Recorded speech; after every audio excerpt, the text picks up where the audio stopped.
You're listening to Southeast of Saline Hoops on KINA.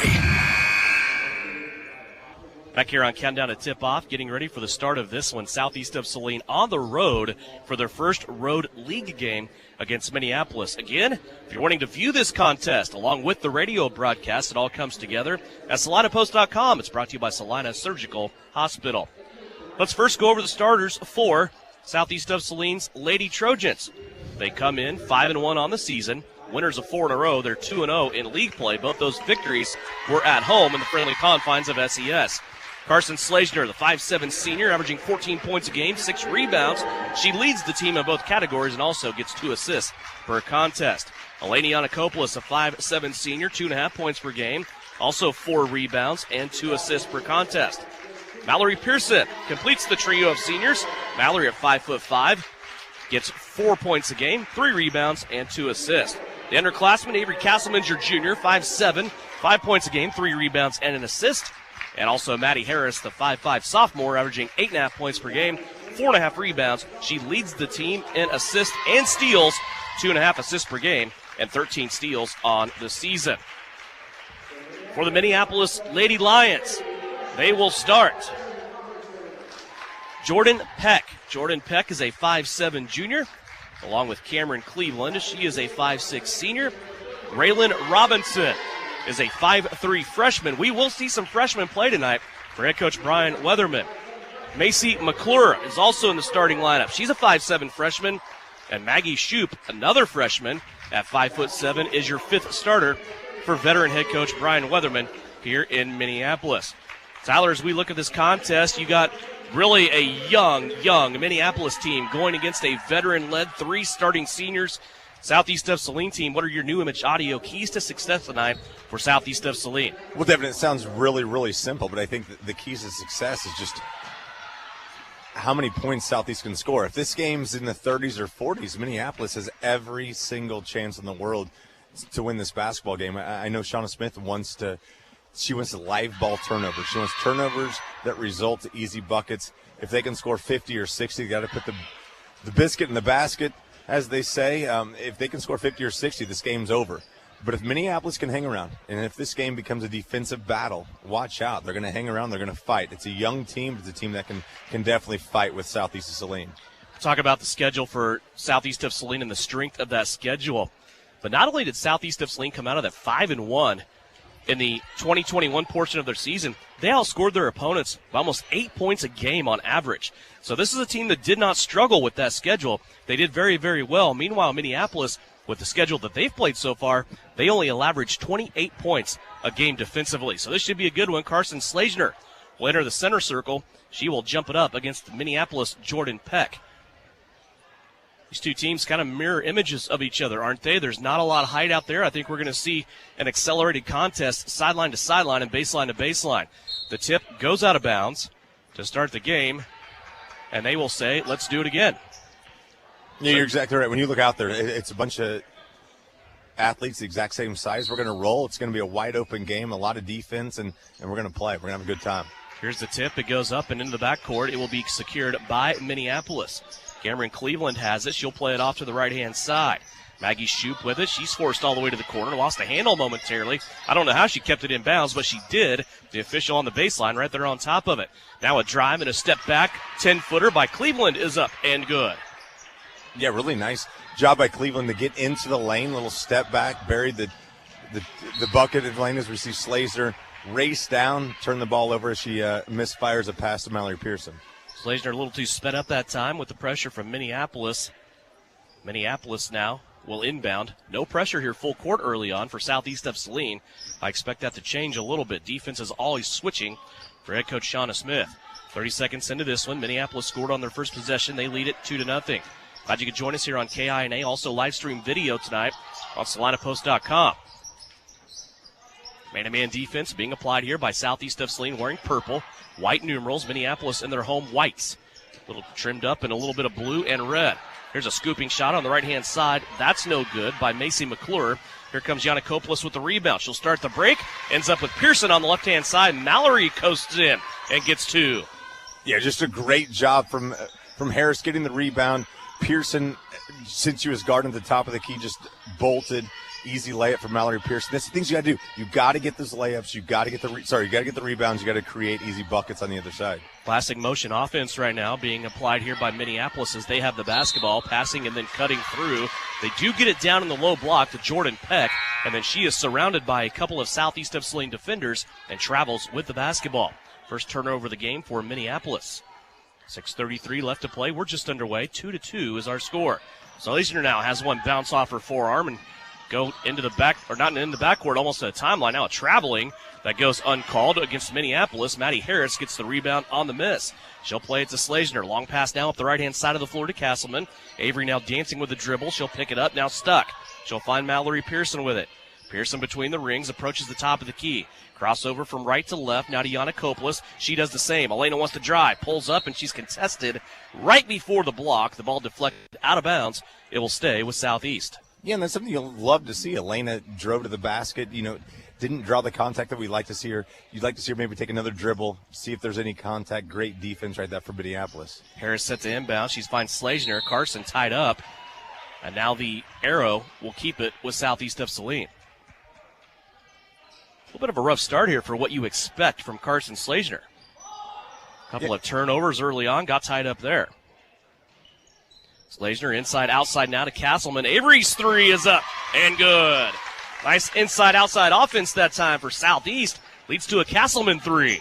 Yeah, and it's really funny, Devin. I mean, we talk about Slazner, and every single coach in this league knows about Carson Slazner. She's been all league for 3 years. There's so much attention given to her. Right there, she had the ball in the lane. Defense collapsed. She made it was an easy pass to Avery, and there's so many offensive weapons right now for Southeast. Great defensive play, but there by Castleman, who tossed it up to Harris. Amazing finish right there. I can't put it into justice how you would speak it right there, but a great job from Castleman to Harris. It all started with Avery Castleman on the defensive end. She was able to strip it away from Minneapolis and then just kind of threw the ball out there for Maddie to go chase it down. She did. Here's another steal by Avery going up the right-hand side of the floor. One-on-one. She is going to be contacted the basket. No foul called. Pearson there trying to put it back in. That won't go. Minneapolis clears the way. 2 consecutive turnovers on steals by Avery Castleman.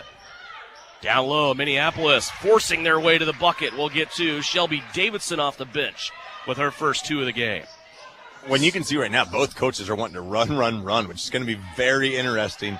First game for Southeast back from the break. Second game from Minneapolis as we see a shot missed by Avery Castleman, but both coaches want to go. Getz and Potacek strip their warm-ups off. Chase Gilpin will join them. 3 substitutions in the game here early for Southeast of Saline. Slazner and Pearson will stay, along with the 3 newcomers for Southeast. Also into the game, we talked about Shelby Davidson for Minneapolis. Brady Weatherman, another freshman for Minneapolis, into the game as well. Good defensive pressure up top by Mallory Pearson as we approach the halfway mark of the first quarter. There's a traveling violation as Minneapolis collects their 4th turnover. And we've heard Coach Smith talk about this so many times during your interviews with her during the boys' halftime. She's all right with substituting. Like, she wants a substitute to give just more energy into the game. You don't sub down with this roster, and you just saw it right there. Reagan Getz, great defensive play. There's no fall off with these girls. Here's Getz driving to the cup. Split 2 defenders. Can't get it to go. The rebound by Gilpin goes off her right hand and out of bounds. Nice drive by Reagan Getz. She just could not finish it on the left-hand side of the cup. Southeast still down. One of those key substitutes on the bench with Lexi Jacobson still out for a couple of more games. Yeah, and you're seeing people get more minutes and playing different roles than they're used to. Just wait until you get Lexi Jacobson back. I mean, we've talked about how dynamic of an athlete she is. She can do so many things. As we see a baseline jumper right there by Cameron Cleveland miss, you're just improving your team, and every win, every minute you can buy without Lexi. Potacek trying to look inside to chase Gilpin. That gets tapped away and taken away by Minneapolis. 3:39 left to go. Here's the Lions on the drive. A weak baseline pass trickles out for a 3-pointer. That's no good from Elena Kosarp, and the ball out of bounds off of a Minneapolis player. It will go to Southeast of Saline. 3:31 left to play. Opening quarter, Southeast of Saline, 7-4. And Devin, I think if you want to check the flow of the game, there's been 0 fouls called, and we've played 3 minutes of basketball, and there might have been a couple more than 0 fouls in the game. So it tells you need to be physical. You need to hold on the basketball. You need to play really tough defense and make the officials make a call. See how the flow of the game is going. It's been pretty consistent so far. Which is a welcome addition here in this gym because not only in this gym but in Minneapolis, I can remember a lot of games where there were 30-plus turnovers on both sides, 20-plus fouls on both sides. I mean, there's been some ugly games in this town. Yeah, you're exactly right. And I think a more physical game kind of plays to Southeast's favor. They want to get out, they want to defend you, they want to guard you, they want to rough things up a bit. And Minneapolis does as well, but I think with the personnel that Southeast has, it plays into their favor. Raylan Robinson back into the game for Minneapolis. She'll replace Macy McClure. 7-4, Southeast of Saline leads it by 3. 3 minutes left to play here in the first quarter. Potacek has the top of the circle, goes high post to Gilpin. Chase wants to drive, now kicks it out to an open Castleman. Three-pointer, she got it. Keep her on the right side tonight. That's where she's made both of her trays here in this opening quarter. She missed the one on the left-hand side, but she has just given Southeast of Saline a 6-point lead. Well, another great inbounds play from Southeast. I mean, Shauna Smith coached teams. They thrive on inbounds plays as Brielle Potacek is called for the foul down low as we see right there, Weatherman going to the line. But she uses inbounds plays as weapons. They're not just to get the basketball in. They're to get the basketball in and also look for a chance to score. That is our first foul of the game, and it was a really bad spot for Brady Weatherman to be. She was stuck underneath the basket in a trap between Potacek and also Gilpin, but then Gilpin left and gave her an opening. Second free throw on the way. Weatherman got them both. So first points of the game from the free throw line, they belong to Brady Weatherman for Minneapolis. 5'4" freshman, and she has pulled her team back within 4. Southeast of Saline now up the right-hand side. Brielle Potacek has it. 2:33 left to go here, opening quarter. Now to Reagan Getz. Getz will drive. Flip it out now to Avery Castleman. Castleman with it. She crosses over out wide in front of her body. Now plays it back to Potacek. Good perimeter defense here by Minneapolis. Over to the right-hand side. Getz got stripped. Gilpin, though, is going to pick it up. Now pitch it to the backside. Castleman open. Didn't want anything to do with it. They'll play it around. It ends up with Brielle Potacek on the right wing. She's going to float it over the head of somebody. Looked like that ball went right between Gilpin and Getz, out of bounds for the third Southeast turnover. Yeah, and you're seeing Minneapolis just play that token pressure full court, and they're dropping back, playing a really tough man-to-man defense. Just kind of got to get into the flow. Right there, a forced pass from Brielle Potacek. And you're seeing Minneapolis with the offensive ball right now. 2:06 left to play. Your Southeast of Saline lineup is Yannikopoulos, Pearson, Harris, Castleman, Slazner. Looks like a little 1-3-1 half-court trap coming up here for Southeast. Minneapolis gets the ball in the middle of the floor. Now plays it out here to the near corner. Cosart has it. Back into the lane. Maggie Shoup will collect it. Now back out to Cleveland, and nope, got a 3-second call down low. I thought maybe they caught her with a traveling violation, but the fifth turnover for Minneapolis is going to be a 3-second violation. They definitely had somebody camped out, and it looked like Coach Smith was in the official's ear. Coach Smith's a loud counter. She was making it fully aware. And you want to see that. Anytime you change your defense, if an offense isn't aware, they're going to get caught in with their pants down situation, kind of like that. Here's Pearson inside. Wow. What a beautiful play. Castleman with the feed in an all-in-one motion. Pearson floating, catching, shooting, and scoring. Mallory Pearson has a couple of buckets, 4 points, and now Minneapolis turns it over. Those are big transitions, aren't they? When you can score, and then right away you get this young Minneapolis team to force a turnover, and then you get the ball right back. They feel that pressure. Yeah, without a doubt. And when you can score on a little piece like that, when Mallory Pearson is scoring easy buckets, it's going to be a good night. Because we know that Mallory can score in so many different ways. But she's so good at her body. She seals the defender off right there, and then immediately, like you said, the defense causes a turnover. Huge for Southeast of Saline. Carson Slazner being challenged defensively. They have tagged Maggie Shoup with that honor, and she's doing a really good job on Carson. Here's a three-pointer by Maddie Harris. That goes too strong off the weak side, but Slazner there with the rebound. Ends up back with Harris. Guarded three, splashes home. Maddie Harris gets her first first three-pointer, of the game. She has 5, and that prompts a timeout for Minneapolis. 1 minute left to play here in the first quarter. Southeast of Saline doubling up Minneapolis here on the road. You're listening to it on KINA. The Bennington State Bank proudly supports local sports and wants each student to know that their hard work and talent is noticed and appreciated. At Bennington State Bank, they care about local communities and are committed to fostering long-term relationships through the delivery of excellent customer service, integrity, and fairness. From helping local businesses acquire relief loans to supporting community youth and nonprofits to helping you purchase your dream home or invest in your future, Bennington State Bank is here to help. Give them a call to experience exceptional banking with hometown service. Bennington State Bank, your trusted hometown bank. Member FDIC. You're listening to Southeast of Saline basketball on KINA. Out of the timeout, a 9-point lead and full court pressure by Southeast of Saline. 1 minute left to go. Opening quarter. They lead at 15-6. Minneapolis starting to feel the pressure a bit now. They're going to pull the ball out and work it around the perimeter. Sydney Parks, a newcomer into the game for the Lady Lions. Here's a drive, a pass inside. Shelby Davidson has it. Now she's going to turn, go to the basket, throws one up too strong, no good. Maddie Harris had the rebound, got knocked down, lost the basketball. Minneapolis gets it back and scores. Davidson with the basket. Yeah, a lot of contact defensively from Southeast. Also a lot of contact when Maddie Harris got that rebound. So you can't complain either way. We've seen that the flow of this game, like we talked about earlier, as Maddie Harris turns the ball over, there's going to be a lot of contact. Just got to fight through it. Back-to-back turnovers there by Southeast of Saline, but Minneapolis gives it right back on a traveling violation. 15-8 our score, 9.5 left. Southeast will have to go almost the length of the floor. No, they are going to go the length of the floor here on an inbound on the baseline.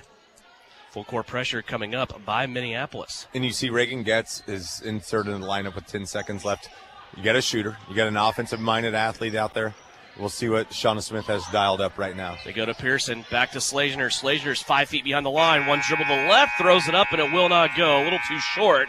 And Southeast of Saline with a productive first quarter play. The Lady Trojans lead at 15-8 as you're listening to Southeast of Saline basketball. And it's brought to you by Salina Surgical Hospitals here on KINA. Can-Equip's Service Advantage Preseason Readiness Optimization Program is going on now. Get the best prices of the year on inspections, plus 12-month parts warranties, special financing backed by genuine Case IH parts, and instant rebates on lubricant and filter purchases. Go to canequip.com and click on the Service Advantage banner to see all the savings, or visit them at Can-Equip in Salina. Terms and conditions apply. Can-Equip you. The Southeast of Saline School District has a long-standing reputation for excellence. This excellence in public education has been a source of great pride and one of the factors contributing to the quality of life in our community. The Southeast of Saline Education Foundation works in partnership with the USD 306 School District and the community that it serves to maximize student potential, thereby creating a lasting legacy, not only for our children, but for our community. The Southeast of Saline Education Foundation salutes the Trojans sports program. Work hard, play hard. Good luck, Trojans, from Roselawn Memorial Park in Salina. To learn more, visit roselawnsalina.com.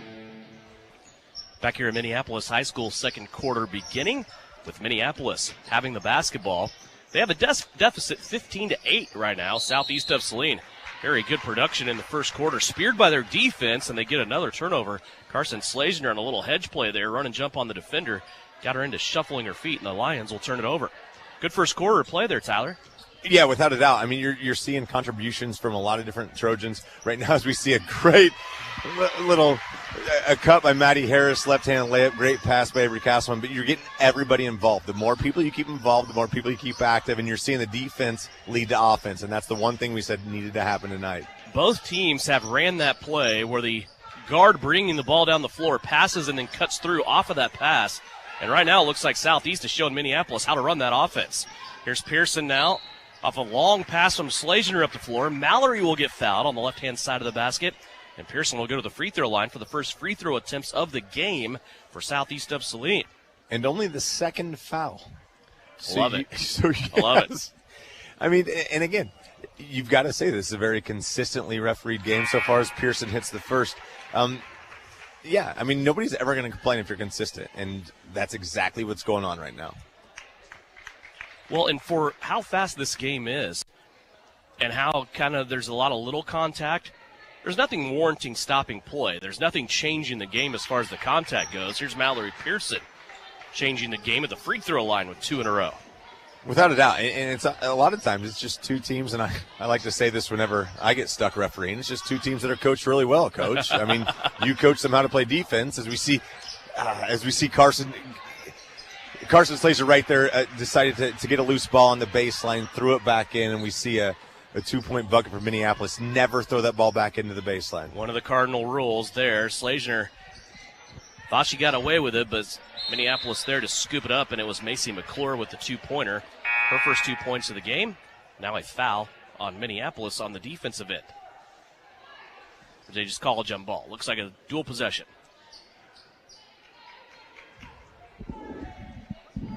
19-10. Southeast of Saline with it. Off the inbounds. Underneath their own basket. Brell Potacek has it on the left-hand side. Little pick and roll with Pearson. Mallory rising up and scoring. Mallory Pearson looks extremely good down on that left block. She has 8. Mallory Pearson's doing whatever she wants to do right now. I mean, you're just seeing that footwork. She's the body control. As we see a turnover right there again, forced by Mallory Pearson. And that's something that hasn't been needed, but something you're kind of wondering where it is. Like, Mallory Pearson is fully capable of exploding offensively. We see Elena Yanakopoulos come in for her right now, but that's who Mallory Pearson is. She'll bust your bottom on the defensive side, and she'll take everything she can offensively. I'm going to tell you how much we take Mallory Pearson for granted a little bit, and it's a reflection of her whole game because she does everything so well. She just doesn't score much. The 8 points that she has right now ties her season high. Her career high is 9. She's never been in double digits. So that just kind of tells you what Mallory Pearson does for you on the floor. And she's an all-league player. And without a doubt an all-league player. She was all-league last year. And first team, coaches know how much she just absolutely destroys you from the defensive side. Here's Eleni Yanakopoulos underneath trying to inbound. Looks like she's running out of time, and she does. Boy, just nothing there for Elena to get that ball inbounds. Looked like she was traveling along the baseline anyway. We're not going to see that called a lot, but something I couldn't help but to notice with those bright orange shoes. And you're going to see, I don't know I think Shauna Smith might be mad at herself for that play call. I mean, it looked like a lot of moving parts there. You're given about 3 feet that you can move. You can pick up a pivot foot while you're throwing the ball inbounds. There's only so much you can do, and I don't know how much that's always relayed to players, but you can move a little bit with the feet. There doesn't have to be a pivot foot, but you can see right there, Elena had nobody to throw the ball into. Yeah. That's one thing that you always stress as a coach. Take the dead ball turnover as opposed to the live ball turnover. If you throw that ball, live ball, all of a sudden it's a 5-on-4. It's a break that potentially you're not ready for. If you turn the ball over there, now you can set your defense up and you see where you go. Other games tonight, Ellsworth is at Republic County. Abilene is at Marysville. Salina Central at Andover. Beloit is at Hoisington. Salina South is at Mays. Chapman is at Clay Center. Minneapolis out of the timeout and a drive to the basket on the left-hand side. Rising up and scoring. Her first basket of the game is Maggie Shoup. Yeah, really nice play from Maggie Shoup. Drove down the left side, finished with the right hand. Really athletic play from Shoup. Right-hand side now, Reagan Getz has the ball for SES. Here's a little touch pass and a reverse layup for Maddie Harris. Couldn't get it to go, but she got her own rebound. She'll pitch it out now to Potacek. Getz for 3. Just won't go off the left-hand side. Ball swatted around. Minneapolis will control the rebound in the corner with Elena Cosart. Here come the Lady Lions up the floor. Cosart has it. Stops about 5 feet behind the three-point arc. Now plays it over to the left-hand side. Potacek nearly got a steal. They go in the paint to Davidson. She turns around, bangs one off the window. Rebound to Maddie Harris. Harris up, surveying the floor with her eyes looking down the line. Now she goes left to Getz. Inside, Gilpin, two-pointer, good. Everything for Southeast of Saline seemingly coming on the left-hand side of the basket. That's where Gilpin scored on that play. When you're starting to see a theme, run, run, run, run, we're starting to see a lot of fast break points from Southeast Saline, and that's, again, what we talked about in the opening. You've got to get those fast break points. You've got to get points on the board. Back to an 11-point lead, and a traveling violation will be whistled here against the Lions. It's their 10th turnover, third turnover of the second quarter with 4:44 left to play. Again, these two teams on a high trajectory through the first part of the season. Southeast of Saline 5-1. They've won 4 in a row. Minneapolis 6-1. They've won 5 in a row. And they sit atop the NCAA standings right now. Minneapolis at 3-0. Southeast of Saline at 2-0 coming into this one. Slazner with it, and a moving pick. A foul will be called here on Chase Gilpin. Slazner was trying to run the pick and roll with Chase, and Gilpin got tagged with a moving screen. Yeah, and a good call right there. I mean, Chase just didn't come set. She was kind of flowing through, was looking to roll. It's got to be a call you have to make right there as an official. Chase just didn't set the feet. A lot of times, though, as a coach, don't you see that is more likely the person with the ball's responsibility to wait on that screener? You have to. You can't get too quick within the offense. As we see right there, really great offensive rebound by Macy McClure. She goes back and finishes with the left hand. But no, Devin, you're exactly right. You've got to let that screen come to you before you go. One of the hardest things to do to get the young ladies to wait on their screen when they see something open already. Here's a three-pointer by Slazner. She gets that to go. Just her second shot of the game. And Carson Slazner makes it rain from three-point land. We have an official's timeout. There's maybe an injury on that play. Micah Deronay coming Devin, out. It might be something bigger, might not be something at all. But when Chase Gilpin was called for the offensive foul, Carson decided to shoot the 18-footer after the whistle, and she saw the ball went in, hit nothing but nets. Shooters don't care if the buckets count or not. Shooters see the ball go through the rim. Next time Carson sees it, shoots it for three, drains it. I mean, sometimes you just need that float. We've only seen Carson take 2 or 3 shots. Again, that's one of the most impressive things with this 26-14 lead is your leading scorer has 3 points. Yeah, Southeast with 15 points in the opening quarter. Slazner only shot the ball one time in the first period. 3:56 left to go here. Looks like they might be having to do some court maintenance, maybe some blood along the baseline. So we will take a quick timeout as well. 3:56 left to go here. Let's take a 30-second timeout. Southeast leads it by 12. A shield against the elements. Comfort in the midst of chaos. Shelter in the aftermath of destruction. For 75 years, Shelter Insurance has remained true to our promise to be there when you need us most. This is the heartbeat of our company, our why. Shelter Insurance. For your auto, home, and life. See me, Kelly Kitchener, at our brand new location, 1809 South Ohio in Salina. This is Trojan Basketball on KINA.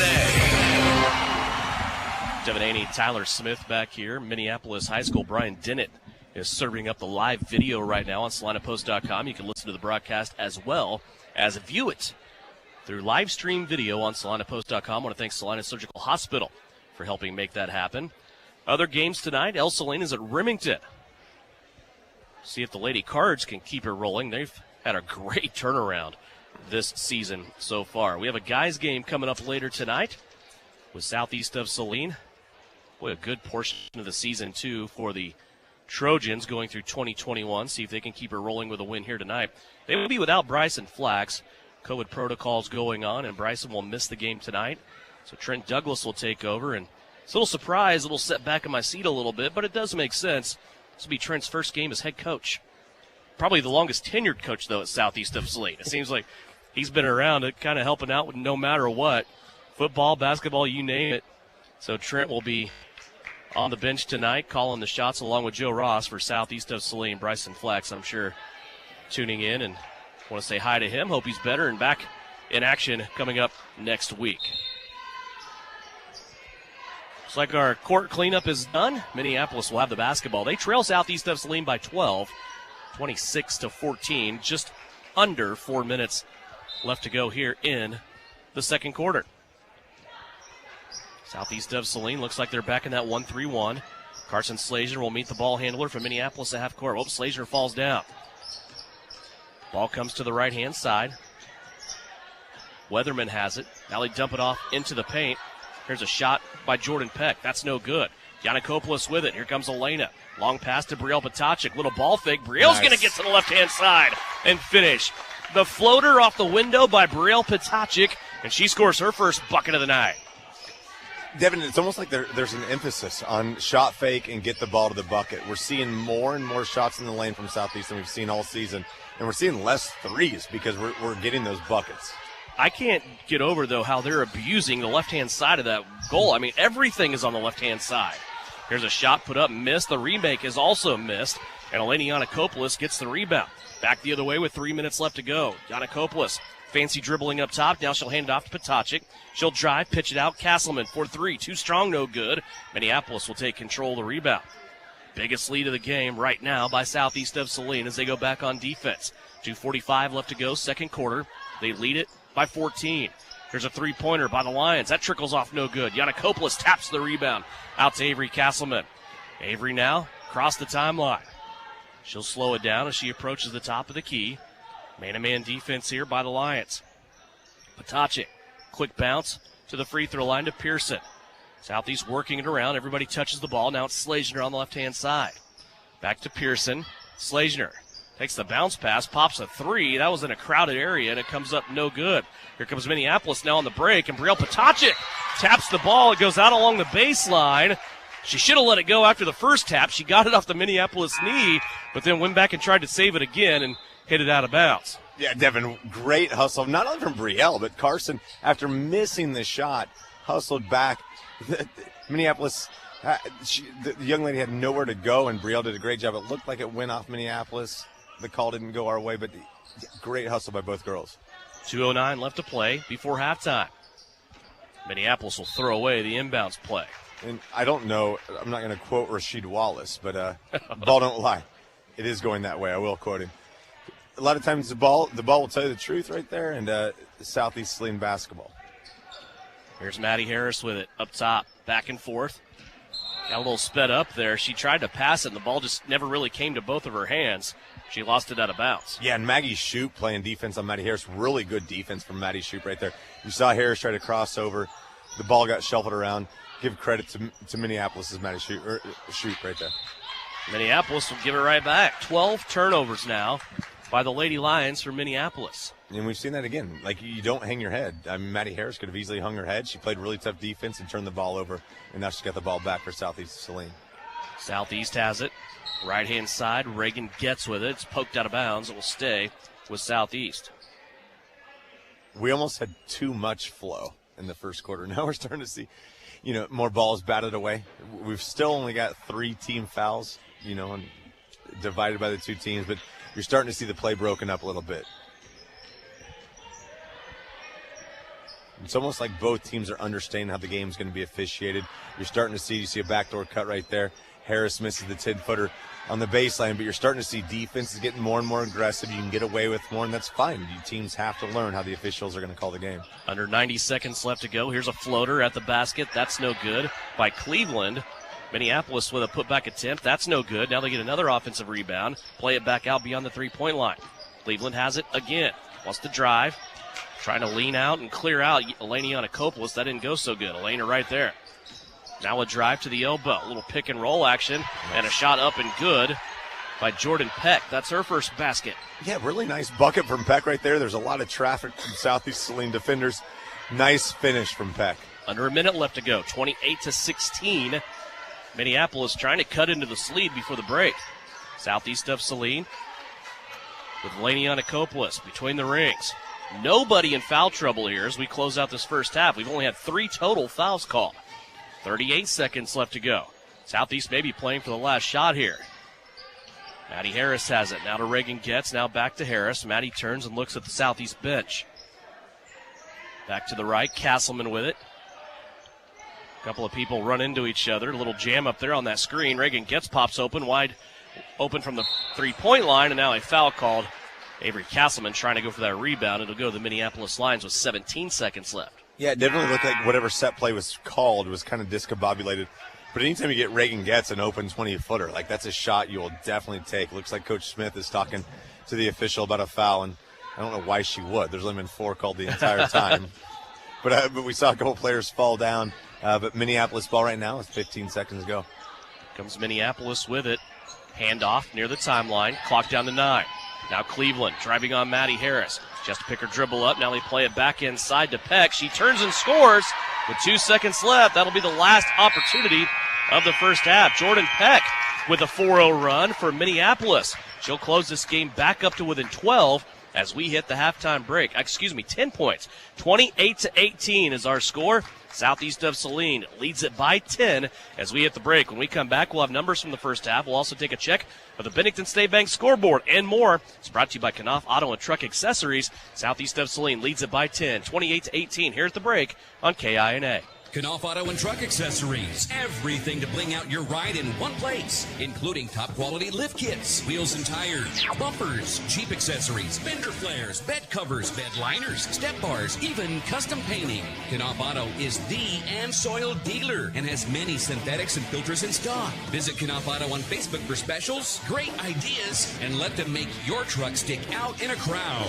Knopf Auto and Truck Accessories, supporting the southeast of Saline Trojans. Hi everyone, it's Winnell Garrettson from SalineHomes.com. It's a new Trojan basketball season, and our coaches have devised a solid game plan. Just like basketball, to reach your goals in the real estate game, we need to have a dynamic game plan. I enjoy working with many of our Trojan supporters in all aspects of real estate. Upsizing, downsizing, investments, town or country. One call to me and we will get your personalized game plan ready to win. Go Trojans! Buy or sell, call Winnell at SalineHomes.com. Troublesome car repair and everyone has told you it cannot be fixed or it's way too expensive? Try McKim Auto Service in Gypsum, Kansas. They do quick, dependable work and provide the lowest hourly rate in the area. McKim Auto will service your vehicle from front to back and everything in between. They treat you and your car like a friend or even family. McKim Service specializes in engine and transmission rebuild. 701 Maple, Gypsum, Kansas. Wouldn't trust anyone else with my family car. So, if your repair seems grim, remember McKim. Give them a call today to make your appointment. When termites strike your home or business, you want to fight back with the best. Hasman Termite and Pest Control to the rescue. With over 57 years experience, they offer the best of options, including the new BASF High Precision Injection Treatment. Don't let termites get you down. With one phone call to Hasman's, they can put one in the win column for you. Call Hasman Termite and Pest Control today or visit HasmanTermite.com and follow them on Facebook. This is the Trojan Halftime Report. Coming up, a first half recap. Shot at the horn! Stats, interviews, and a look at other area games. Now, let's get back to the gym for Trojan Halftime on KINA. Back here at halftime, Southeast of Saline leads it on the girls' side, 28-18. Biggest lead for Southeast of Saline in that first half was 14 points when they led it 28-14. They also led it by 9 points. That was their big lead in the first quarter, and it just ballooned from there. But Minneapolis currently on a 4-0 run, and that leads us to our 10-point margin at halftime with Southeast of Saline in front, 28-18. Let's go over leading scores for the first half. 8 points for Mallory Pearson. She leads all scores for Southeast of Saline. 7 points for Maddie Harris. 6 points for Avery Castleman. 3 points for Carson Slazner. 2 points for Brielle Patacic. And 2 points for Chase Gilpin. For the Minneapolis Lady Lions, they have a trio of players with 4 and 2. 4 points for Jordan Peck. 4 points for Macy McClure. And 4 points for Shelby Davidson. 2 points for Cameron Cleveland. 2 points for Raylan Robinson. And 2 points for Maggie Shoup. Both teams 2 of 2 from the free throw line. Southeast of Saline's free throws belong to Mallory Pearson. Minneapolis free throws belong to Brady Weatherman. Southeast of Saline with half as many turnovers as Minneapolis. Southeast of Saline with 6 turnovers. Minneapolis with 12. Once again, our halftime score, 28-18. Southeast of Saline out in front. They lead it by 10. We're at halftime. Back with a check of your Bennington State Bank scoreboard. After this, halftime brought to you by Knopf Auto and Truck Accessories. Knopf Auto and Truck Accessories. Everything to bling out your ride in one place, including top quality lift kits, wheels and tires, bumpers, Jeep accessories, fender flares, bed covers, bed liners, step bars, even custom painting. Knopf Auto is the and soil dealer and has many synthetics and filters in stock. Visit Knopf Auto on Facebook for specials, great ideas, and let them make your truck stick out in a crowd.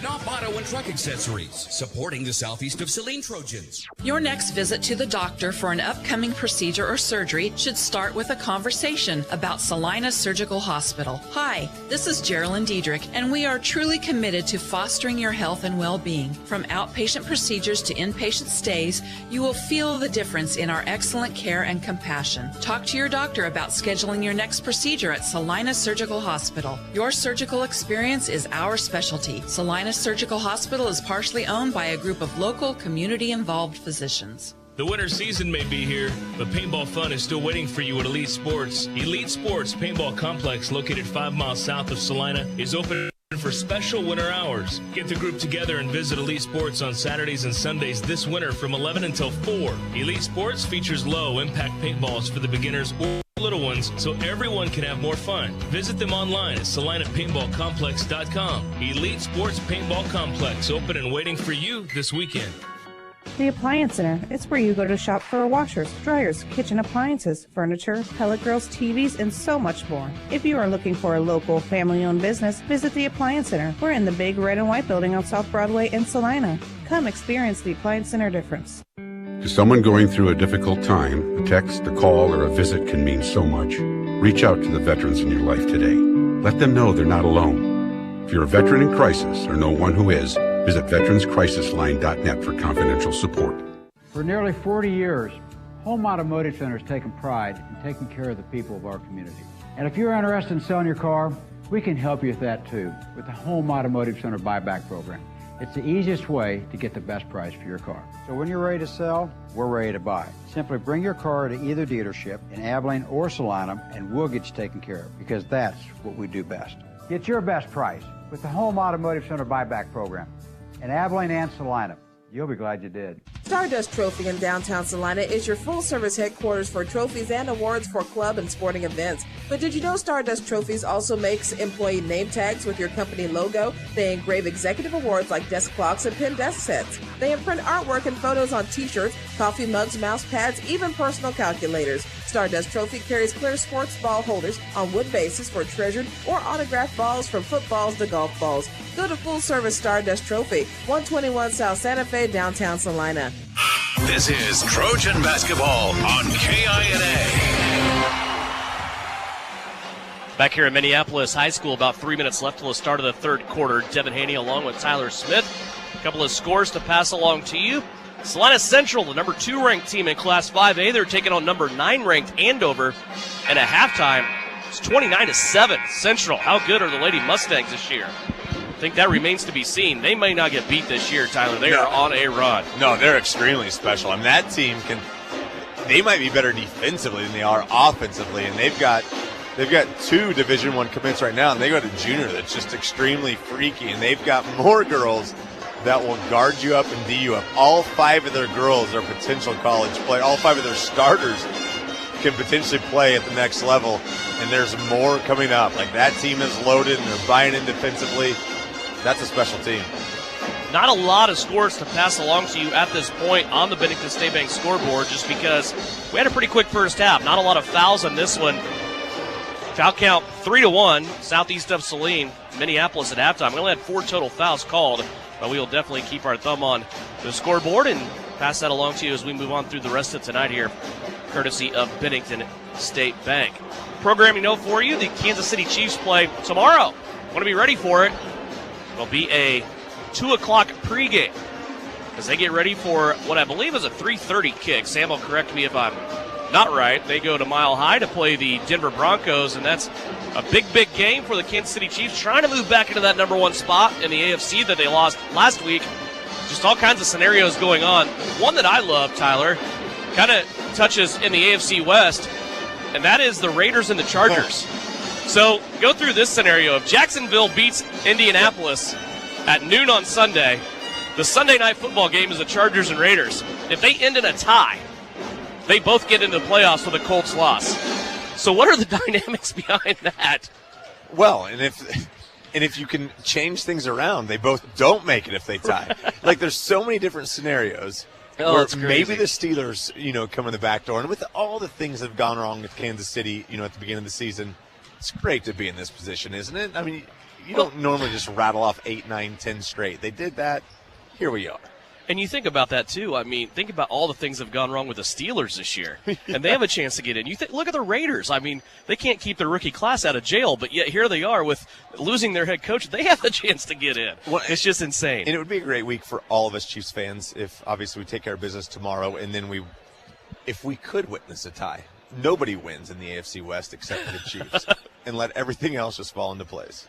The scary matchup right now that's kind of looming if things fall in the right direction is a first-round wild card matchup with the Chiefs and Chargers. I don't think anybody wants to play the Chargers again, but that is a distinct possibility. Just about ready to start third quarter here. You look at the first half and just kind of the way it was played, I think first and foremost from our standpoint, it was a fun basketball game to watch just because there weren't a lot of fouls. You're exactly right. There's a lot of flow. It's going back and forth. But you saw the Southeast defense lead to a lot of easy offense. And you saw maybe a travel right there as we see Raylan Robinson maybe drag a foot. But that's exactly what you need. You want defense to turn to easy offense. Nice bucket right there by Cameron Cleveland. But that's what you want from Southeast Saline. Cleveland starts the second half just like she did the first half. That's scoring the first bucket. That was Minneapolis' last lead at 2-0 as Cleveland scored on the Lady Lions' first possession of the game. And right now, Minneapolis on a 6-0 lead. Maddie Harris stuck with it up top. She finally had to break the dribble to break the 5 count. She hands off to Slazner. Carson's going to drive. Little pull-up 5-footer won't go. Weak side rebound will be collected by Minneapolis. It's Maggie Shoup. Back the other way come the Lady Lions. Just underway here, third quarter. It's an 8-point Southeast of Saline lead. Here's a skip pass over the top of the defense. Try to get it inside to Jordan Peck. She was the Lady Lion that finished strong in the second quarter. That ball's going to be slapped out of bounds. It will stay with Minneapolis underneath their own bucket. Yeah, it's always interesting to see, like, when you have sudden success with somebody, how often you go back to them. And you've got to believe that Brian Weatherman's going to go back to Jordan Peck as often as he can with the success that she had at the end of the half. Here's a floater, a basket up that's no good by Macy McClure, but she was fouled, and she will get free throws out of it. So Macy McClure with 4 points steps to the free throw line. That last foul on Avery Castleman is her second. Avery the first one in this game on either side to enter the 2-foul club. First free throw was up and no good. A little bit of a run here by Minneapolis. It was a 28-14 game. Lady Lions have scored the last 6. Now make it 7 with the McClure free throw. She went 1 for 2. 28-21. 1 minute into the third quarter. Maddie Harris with it on the left-hand side. Looking back to the middle of the floor. Here's Castleman on a cup. Little touch pass down to the short corner. Yanakopoulos' shot won't go home. And they're going to say that's out of bounds off Southeast of Saline and give the ball to Minneapolis. Yeah, and all of a sudden there's a shot you have to make. It's an open 10-footer. That's 2 we've seen missed. I mean, if the defense is putting this pressure on you and you're able to get defenders to collide on you, you all of a sudden find the open shooter. They've got to hit those shots. 6:35 left to go here, third quarter. Still man-to-man defense being applied there by Southeast of Saline. Minneapolis might have got away with a travel. Here's a long three-pointer, no good. Avery Castleman will collect the rebound for Southeast. Here comes Avery up the floor. Right-handed dribble, tried to force it in to Yanakopoulos. She was covered up. That ball tapped out of bounds, and it will stay with Southeast underneath their own cup. Devin, I'll tell you right now, if that Minneapolis three-pointer would have gone in, you would have seen the coaching staff erupt. As we see right there, nice little inbounds play. Yanakopoulos fouled on the shot going up, fouled by Cameron Cleveland. But there was an evident travel that wasn't called. You would have seen Coach Smith and perhaps Coach Reedy just blow up if that shot would have gone in. Yeah, Yanakopoulos to the free throw line. She got a nice little feed there off the inbounds from Maddie Harris. Elena's first free throw is up and good. 6:19 left to go. That'll briefly break a little bit of a Minneapolis run there. Elena will get a second free throw as Brady Weatherman comes back into the game for Minneapolis. Second free throw by Yanakopoulos is up and good. So Elena gets 2 free throws down. Southeast of Saline back up by 9. And now a timeout called by Brian Weatherman. He wants to talk about something he didn't like there on that exchange after the free throw. That 30-second timeout will be called. We'll take it as well. 6:19 left to go. We're still in the third quarter. Southeast up by 9 here on KINA. PRP, or platelet-rich plasma injection therapy, has received quite a bit of attention since its use by many professional athletes. Professional football players like Peyton Manning and Jamal Charles have used PRP therapy for sports injuries and to avoid surgery. But you don't have to be a world-class athlete with millions of dollars for this cutting-edge therapy. PRP is available to you in the Salina Pain Clinic. Call the doctors for a consultation and see if this treatment is right for you. See them at 200 South 5th in the Salina Surgical Arts Center. You're listening to Southeast of Saline Hoops on KINA. Out of the timeout, full court pressure here by Southeast. Slazner with the tap. Pearson gets a pick up, and she can't get it to go. Mallory kind of all in one motion there, Tyler. Picked the loose ball up, turned, and went to shoot and score, and the ball just thought about it on the rim too long and fell out. Yeah, she did, and she might have taken a bounce and gather, but she just went right up and just barely missed the shot right there. A lot of contact, no foul called. As we see Minneapolis force a shot, Maddie Harris with the rebound, force it down the right side. Here comes Harris off the rebound, stop and pop at the free throw line, count it. Boy, that is so pretty when she is able to do that. She really didn't have a running mate with her. Minneapolis defense kept retreating back on defense towards the basket, so Harris just pulled up from 15 and buried it. 5:38 left to go. Here's a loose ball on the floor. Minneapolis picks it up on their offensive end, and a score for Elena Kotsart, her first two-pointer of the night. Yeah, nice job by Kotsart right there. There's a lot of bodies flying on the ground as we see Slazer come all the way. A lot of contact. Slazer came coast to coast. A lot of contact, a lot of people touching her and hitting her, and no foul called. Southeast Saline basketball on the baseline. Southeast will keep it. Brielle Potacek into the game. Also into the contest once again is Maggie Shoup for Minneapolis. Yeah, that looked weird. It really did. Of course, if you're watching on SalinaPost.com, you would have seen it as well. Invite you to go check out the live video stream along with the radio broadcast on Salina Post. Here is Yannikopoulos. Tried to go back up top. Harris wasn't available, and Elena had to hang on to the basketball and got caught dragging her pivot foot with a travel. And Devin, I know it's going both ways, but we're seeing a lot of contact now. And I know a lot of contact when you're not with the basketball is one thing, but when you have the basketball, Elena was absorbing a lot of contact. All of a sudden, controlled her dribble, stopped her dribble. I'm not saying she was pushed. We see a hold right there on Brielle Potacek on the inbounds play. I understand letting everybody play, but at some point we've got to put our foot down and start calling fouls. Brielle Potacek will take in her second personal foul. A call with a hold there, as you said. Trying to keep the ball from coming in bounds, and now a traveling violation on Minneapolis for the Lions. That is their third turnover of the quarter. I think there's genuine confusion. I mean, you're ready for, you want to embrace the contact, you want to keep your feet still. We've seen two consecutive travels where maybe the player didn't think they traveled. Potacek has it on the left-hand side of the offense. She'll go to Getz. Three-pointer, top of the key, won't go down. Pearson with the rebound, sticks it back in the cup, and there it is. Mallory Pearson with a new career high. She's in double digits for the first time. 4-year player. Wow. 4-year letter. Does that not blow your mind, though? Yeah, it completely does. And one of the most valuable Trojans there's been. Yeah. And it's the first time in double digits. Here's a three-pointer right-hand side for Minneapolis. That's up and good for Elena Kotsart. Boy, that thing scrubbed some dust off the rafters. It was up so high. It really did. She was ready to shoot, had herself in a ready position, just fired away. Nice shot by Kotsart. Back with an 8 are the Lions. They refuse to go away. Here's Castleman for 3. Too strong. That won't go. Looked like Avery never really had the ball in her hands. Ready to shoot that one. Minneapolis with it back.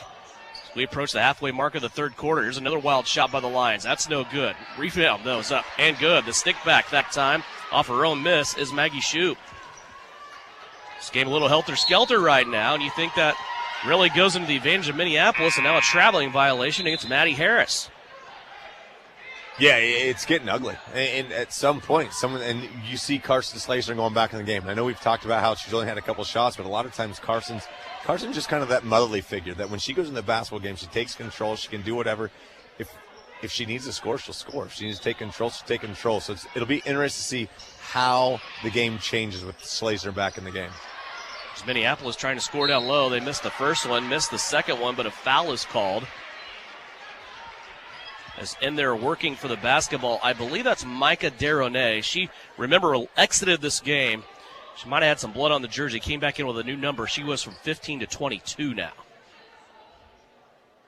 We see Gilpin called it the foul down low, just battling for a rebound. Really, really good job from Micah Deronay to keep the ball alive and as she sinks the first free throw. When we make that jersey change, is that where I say if you're scoring with us at home? Is that the baseball thing to do there? Without a doubt, because there's so many that are. Deronay with 2 made free throws. And now it's a 4-point game, 34-30. Mallory Pearson with the ball. Here's a screen and a foul against Minneapolis. They ran right through the screen of Brielle Potacek. So that'll be a foul away from the ball against Cameron Cleveland. That is her second. It's amazing to me, now the fouls are starting to pile up, and they're all on the same players. Everybody that has a foul in this game has 2 of them. There's not a single player with just 1. There's a little give and go to Brielle Potacek, or from Brielle Potacek down to Carson Slazner that crawls out. Carson tried finishing that one with the left-hand side. Three-pointer by Minneapolis, no good. Slazner with the ball. She rips it away. Here comes Carson now, across the timeline. She'll throw it to the right wing. Brielle Potacek, mean crossover. Brielle gets shoved a little bit, now plays it off to Gilpin. 3:20 left to go, third quarter. Here's Reagan Getz with a nice move. Lots of contact as she shot and missed. Got her own rebound and stuck it back in. Reagan Getz almost had a flashback to summer ball there where contact doesn't matter. She missed the first one, got the rebound, and put it back in, and she was fouled. Yeah, really good job by Reagan. A lot of times you'll see somebody miss that shot so badly with the contact, because there was contact on that first shot that she missed. Stuck with it. Great job with the finish in the and one opportunity. Nice job there by Reagan Getz, and she is at the free throw line after the first foul against Raylan Robinson. Reagan trying to complete this three-point play. Free throw is on its way. It's good. First points of the game for Reagan Getz. Minneapolis had this within 4.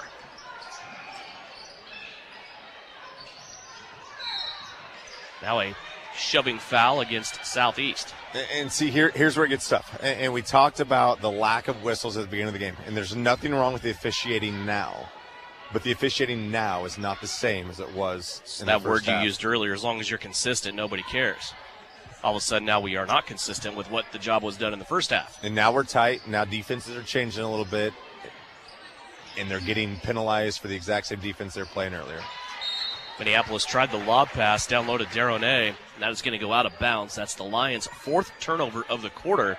They'll give it back here to Southeast of Saline with 2:57 left to play in the third. Southeast, off the strength of that three-point play by Reagan Getz, holds a 7-point lead. Slazner with it in the backcourt. Shoop trying to race along with her.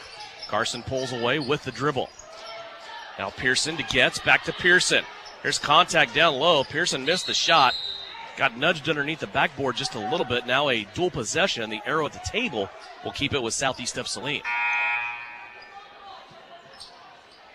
And you're seeing Shoop. Shoop is doing a great job on Carson Slazner. However, Carson's able to handle the pressure, bring the ball up, get Southeast into their offense. Now we're not seeing Carson blow it up, point-wise, but she's able to get Southeast nice and casually into their offense. Castleman with it, out high. Bounce pass into the elbow to Pearson. Now back on the handoff to Castleman. They're going to say she traveled with it. Third turnover of the quarter. As that time, Avery Castleman ran into an offensive line, it looked like, by Minneapolis and just couldn't get through. Yeah, really, really unfortunate that the turnovers to Avery. That was just really good defense from Minneapolis. Mallory Pearson probably should not have handed that ball off. As we see right now, a fast break from Minneapolis. Shoop all the way to the cup. She was never going to give that basketball up, and she is fouled. She will go to the free throw line. Avery Castleman was in the area, but I think it was underneath. Maybe see who gets this one. It's going to be Yana Koplis. Of course it is. Sure. Yana Koplis gets called from, and the foul was there. She went up. She wasn't, as we see the first free throw, good. But Yana Koplis, that's just, if there's a foul called in Southeast, she's the player that gets tagged with it, unfortunately. Yep, Macy McClure gets the first free throw. She also got the second one. So now Minneapolis finding a way to generate points here from the free throw line. 37-32, back to within 5. Getz and Pearson with it. Getz turns after the fake pass, and she's going to put it in the cup. Reagan Getz starting to work her way through the paint with 5 points here in this quarter. Now here comes Minneapolis running down the floor again. Deronay looked like she shuffled her feet. Shot missed anyway. And now a rebound taken in by Castleman. It's going to be batted out of bounds right in front of the scorer's table by Minneapolis. Maggie Shoop there to bat that one out of bounds. Maddie Harris will come in. That'll give Castleman a break with 2 minutes left to go here in the third. 39-32 is our score. When there's been so much success from Southeast on that backdoor cut, you're now starting to see that fake, and all of a sudden nobody's with the person with the ball. And you're seeing Reagan right there took it. You're seeing a couple times that Mallory's taken to the bucket. That's got to be another thing that you've talked about, at halftime. If people are colliding, take your shot. Getz with it up top. She's beyond the three-point line now. Drives herself just inside of the free throw line. Now plays it out to Harris. Carson Slazner now has a little pick and roll with Getz. Getz on the roll, steps through 2 defenders and scores. Reagan Getz able to get another bucket there on a pretty step-through move. 1:30 left to go here in the third. Southeast backed up by 9. Underneath now, they got a trap built along the baseline. The timeout's going to be called by Brian Weatherman. 1:23 left to go here in the third. 41-32. It's a full timeout. We'll step aside and take it as well. You're listening to Southeast of Saline basketball here in Minneapolis on KINA.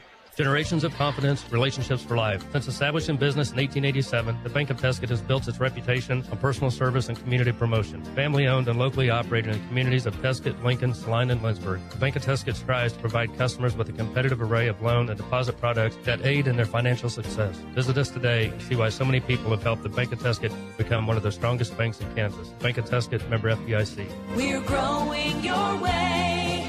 We're the Bank of Tuscan. Salina Regional's Orthopedic and Sports Medicine is your home field advantage. Our physicians include sports medicine physician Dr. Matthew Pyle, along with orthopedic surgeons Drs. Travis Rump, Todd Riley, and Timothy Hawks, plus an A-team of certified athletic trainers and physical therapists. We're ready when you need us to help prevent injuries, enhance performance, or to heal through surgery and rehabilitation. For area athletes to weekend warriors, the home field advantage starts at Salina Regional Orthopedic and Sports Medicine. You're listening to Southeast of Saline basketball on KINA.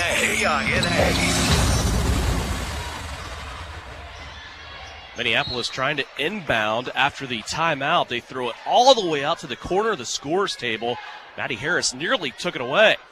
Maddie swatted it out of bounds, and now Minneapolis will bring it out and inbound between their bench and the scorer's table at midcourt. 1:22 left to go here in the third. 41-32. Southeast of Saline leads it by 9.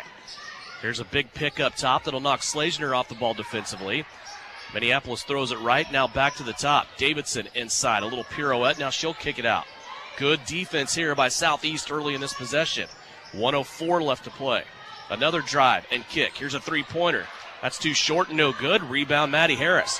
Here comes Maddie up the floor. She wants to go cross court to Reagan Getz. Getz one-on-one at the cup. Can't get the layup to go. Rebound by Slazner somehow. Carson had it stuck in between her forearm and her shoulder and missed both attempts down low. Well, she never got a clean look, and now Minneapolis will clear it away. Yeah, she never did. You want Carson right there just to gather, see if there's contact, and then go up. Draw that contact before you go up. Here's Davidson all over the back of Elena Ganakopoulos. Obviously, Elena, in the officials' eyes, didn't have enough contact there blocking out, and now a foul will be called. Looks like Slazner got smacked across the face on that possession. Yeah, really good positioning from Carson right there. See, what you need to see on the offensive side is a player to understand that you don't have to panic when you get the ball in the lane. Get the ball, let the defense go around, jump, do whatever, use your body, gather, and then go up strong, see if you can get some contact. Carson just fired up 2 quick shots. She's got to use her strength to see if she can get an and one opportunity. Here's Slazner with it. Now to Castleman in the corner to Maddie Harris. Clock down to 12, ending the third quarter. Harris has it back. Now to Castleman. Now to Getz with 6. Now Harris has it with 5. Here's Castleman with it. 4-3. Can't get it to go. Rebound on the backside is a tip attempt by Mallory Pearson, and that won't go, and that'll be the end of the third quarter. 41-32. The gap closed just a little bit by the Minneapolis Lions in the third. We're back with the fourth and final quarter. After this, you're listening to Lady Trojan Basketball, and it's brought to you by Salina Surgical Hospital. Kansas Wesleyan University offers great nursing education options with a BS major in nursing and an RN to BSN program. KWU recently opened a brand new $5 million nursing education center that features state-of-the-art simulation rooms and next-generation classroom equipment designed to take the educational experience to the next level. Wonderful scholarships and opportunities to gain experience are available. Want to know more? Check out kwu.edu/nursing today. That's kwu.edu/nursing. Don't get caught on empty. Fill up on all your basic needs at Aceria Oil and Hardware. We want to be sure all our Trojans are fueled up for the big game. Whether you're on the field or in the stands, start with a full tank of gas for your car or your belly. Get your favorite pizza and snacks to have enough stamina to get that Trojan win. Aceria Oil and Hardware, located in Aceria at the corner of Center and Main. We'll fill you up. You're listening to Southeast of Saline Hoops on KINA. Devin and Tyler are back here for fourth quarter action. Southeast of Saline brings a 9-point advantage into the final quarter, 41-32. Minneapolis starts out with the basketball. Up top with it, Raylan Robinson. Robinson now, they go down low. A shot that hits off the side of the backboard by Jordan Peck. Carson Slazner with the rebound. Carson coming across the timeline. A couple of fancy crossovers, getting through traffic. Now it's to Maddie Harris for three. That won't go. Rebound taken in by Peck right in the middle of the lane. Here comes Minneapolis now, and Slazner with a frustration foul. Obviously a foul, but you look at what was going on when she had the ball. It's kind of the same thing, wasn't it? Yeah, not only that, but you saw when Maddie Harris took that three that Carson kind of got thrown to the deck. And 100%, you're exactly right. A frustration foul from Slazner. Well, she had 5 to give, so now she has 4. 41-32. Minneapolis with it. These young Lions not backing down, but they do have a trouble with turnovers from time to time as they commit one there. That's their 5th of the half. Southeast of Saline, that's 3 here in this second half so far. And from the offensive side with Carson, we're so used to seeing her get to the foul line. And with the way this game's been officiated, it just hasn't been, her game. Like, a lot of times you'll see her drive the bucket, get fouls called. Those fouls aren't being called tonight. As we see another great give and go. Pearson with her 12th tonight. She continues to build on that career high, a dozen points now for Mallory Pearson. Boy, she has that ability to hang, doesn't she? She's not a high riser, but boy, the space that she does clear off the floor, the defender will go up, come back down. Mallory's still there. And she shoots the ball from up high. It never comes down low. The ball's up high as we see great Southeast defense forces a Minneapolis turnover, but the ball starts above her head and never comes anywhere near her head. Just stays up high. Back-to-back turnovers now by Minneapolis. Southeast of Saline will have the basketball back. Southeast has built their lead back to 11 after Minneapolis pulled it within 4 with 3:30 left to go in the third quarter. Southeast able to close that third quarter strong. Now Reagan Getz has the ball slapped out of bounds. We'll stay with Southeast here in front of their own bench. And here's the thing. You see so much pressure from Minneapolis, and then all of a sudden they just pass the ball to Mallory Pearson, and Mallory Pearson has a big on her, and the big can't guard her. So all of a sudden Pearson gets an unevaded, she brings the ball up, no pressure. Getz wants to go to the basket. Now she's going to pull up from 10. That won't go. Came off the front of the rim, and Mallory Pearson with a little foul. She was running by the action. That will go the other way, and now a 1-and-1 opportunity for Minneapolis, as that is the 7th team foul against the Lady Trojans. When we saw Getz right there, Getz caught the ball 15 feet away from the bucket. I love to see what she did offensively right there. She just turned, dribble. We'll take a 10-footer from Reagan Getz any day. She elevated right there. Another great job. Mallory Pearson fouled right there, as we see from Maggie Shoup. It's just Pearson. It's Pearson on the floor. She's got to lead the league in floor burns. There she is again. Free throw missed on the front end. Before that little melee, they gave Southeast of Saline the ball. It'll be Pearson and Slazner in the backcourt. And there you go. Mallory Pearson's bringing the ball up with nobody around her because Minneapolis was looking at her going, okay, she's a post player. Well, she started as a guard in her young life. Yes. Just kind of does whatever by necessity. Here's a three-pointer by Southeast. That's no good. Good box out, though, really by good. The Minneapolis team. Nobody in purple able to get around that ball at all.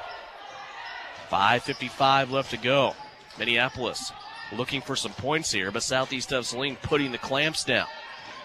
Minneapolis, a step-back three. That's going to rattle out no good. Ball being tapped around. Minneapolis will keep it on the offensive rebound. Here's a float to the basket, a shot that goes up and in for Macy McClure. She leads Minneapolis with 9. Tell you what, the freshman McClure is impressive. There's a lot of impressive young players. This entire roster is impressive, and it's going to be a fun matchup as we continue to watch Minneapolis grow. We talk about Brian Weatherman, coach team's nice back cut right there from Carson Slazner. Great pickup from Pearson to see Slazner cutting open, but this is going to be a fun. This is why this rivalry is always so much fun. These two teams just continue to ride the wave together. It's the 5th team foul against Minneapolis. It goes on Maggie Shoup, and that is her 2nd. Off the inbounds, Potachik with a 3. That won't go. Reagan Getz, though, runs the rebound down on the opposite corner. Out to Mallory Pearson. Now back to Getz. 5:11 left to go here in this one. And a turnover for Southeast of Saline, their first of the quarter. There's a runaway now, and a layup that's no good by Cameron Cleveland. Rebound taken in by Deronay, and that's going to be tapped and a foul called against Southeast. And Devin, that whole thing was started from Cameron Cleveland. She did a really good job of just attacking the bucket. You see Southeast defenders collide, and then you see DRNA come get the offensive rebound and a chance for 2 on the free throw line. Second foul against Reagan Getz. DRNA's free throw is up and good. She scored all 3 of her points from the free throw line on a body of work that's 3 for 3 so far. Well, anytime you see a player like DRNA successful from the free throw line, she's going to get herself opportunities because she fights hard down low. She misses that one right there. Nice rebound from Schlesner. And again, Southeast, even with the 8-point leads, looking to run. Back the other way. Southeast of Saline has it. Maddie Harris just set down a Minneapolis defender with a crossover. Now a ball that goes off the right knee of Mallory Pearson ends up being a turnover for Southeast of Saline. And a timeout coming up here for the Lady Trojans. It's a 30. We'll step aside. 4:47 left to go in this one. It's an 8-point Southeast of Saline lead here on KINA. Frisbee Construction is a service organization for the commercial grain industry dedicated to giving you the best in planning, the best in quality, and the best of workmanship, and overall the best value for your dollar since 1949. Frisbee Construction specializes in new construction as well as remodel and repair of grain handling facilities throughout the Midwest. Frisbee Construction Company in Gypsum has emergency crews available as needed. For more information, go to frisbeeinc.com. You're listening to Southeast of Saline basketball on KINA. KINA. 4:47 left to go in this one, our girls contest. 43-35 our score. Southeast of Saline looking for another win and trying to take sole possession of first place on the girls' side of the NCAA. Minneapolis, though, hanging tough. Lady Lions have the basketball. They'll bring it across the timeline. Raylan Robinson has it. Guarded by Brielle Potacek. Your Southeast of Saline lineup with Potacek is Schlesner, Harris, Pearson, and Yannikopoulos. Here's a three-pointer by Minneapolis. That's no good. Now a rebound taken in by Cameron Cleveland. Looked like Carson Schlesner had her tied up, and they're going to say no. It is a foul on Schlesner, her second. Yeah, loose ball. Really tough foul right there on Schlesner. Great positioning, you think. And unfortunate foul on Schlesner. So 1-on-1 opportunity coming up here for Cameron Cleveland. Schlesner saw the loose ball and was ready to go. Yeah. She had a fast break, and Cameron Cleveland did a great job of securing the ball and creating the foul opportunity as she sinks the second. Cleveland made them both. 2 points at the free throw line. She now has 6 in this game, and we're back to a 7-point Southeast of Saline advantage. 4:30 left to go. Full court pressure being applied here by Minneapolis. Now they've picked up on the fact that Mallory Pearson will indeed bring the ball up the floor by herself. She does so this time with a defender in her hip pocket. Here's Schlesner. Wide open look at the bucket. Gets contact underneath on the reverse. Doesn't matter. She made it anyway. Carson Schlesner with a little flair. She has 5. That was sick. Yeah, and 4 minutes to go. Carson Schlesner has 5. Let's watch what happens when fouls start to tally up. That's a great play. Is that shoot? Is that so? Mason McClure. Mason McClure with the great step through, jump stop, great finish from the freshman. There's a three-pointer by Maddie Harris. That's good. Maddie had 9 through 3 quarters. She's coming back to get her some more. Now she has 12. How about the confidence just to stick that in? Understanding that time's an issue. Understand you want ball control. Don't leave me open. I'll drain it. Well, traveling there that went uncalled. Minneapolis keeps possession here. 3:25 left to play. Working the ball around now. A shot that's forced up from the top of the key. It was a long 2. That's no good. Rebound taken in by McClure. Here's a three-pointer once again by Minneapolis. That's no good. And now a foul underneath. I think they're going to call that out of bounds. Okay. Brielle Potacek did a great job going up amongst multiple defenders. Ripped it down. Looked like the basketball went off Minneapolis. 3:08 left to go. Southeast of Saline has it. 48-39. Schlesner. Long pass over to Harris. Harris is ready to go baseline. Makes the defense shift. Now she'll play it back out to Potacek. Brielle, pitch out to Yannikopoulos for 3. That won't go. Harris inside with the rebound. Got it to go back in, and she was fouled. Maddie Harris just stuck around after she drove baseline. and was able to stick that 2 on the putback, and the foul also will give her a chance at a 3-point play. I'll tell you what, Devin, you almost saw some raw emotion come from Maddie Harris. She was getting ready to slam the fist down with the and-one opportunity and then bumped into a Minneapolis defender and immediately apologized. Great job, Maddie Harris, strong to the bucket as she misses the and-one opportunity. Free throw won't go. 14 points, though, for Maddie Harris. That is a new career high for Maddie.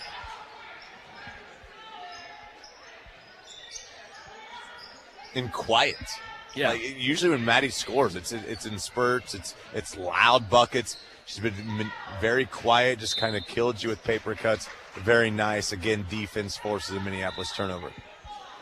Turnover from Minneapolis is their 3rd of the quarter, 7th and a half. As Southeast of Saline has equaled their biggest lead here of the 4th quarter.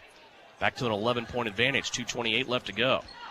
The Southeast has just found a reliable option here to get the ball up the floor with no harm, and that's Mallory Pearson. They haven't. There's just been so much attention on Carson. I mean, Carson just can't bring the ball up. We're seeing extremely great defense. Maggie Shoup has been all over Carson all night, and this is what's great about the Southeast offense. I mean, there's so many other options available. Pearson has it on the left-hand side. Southeast might just be pretty content here to go nothing but layups.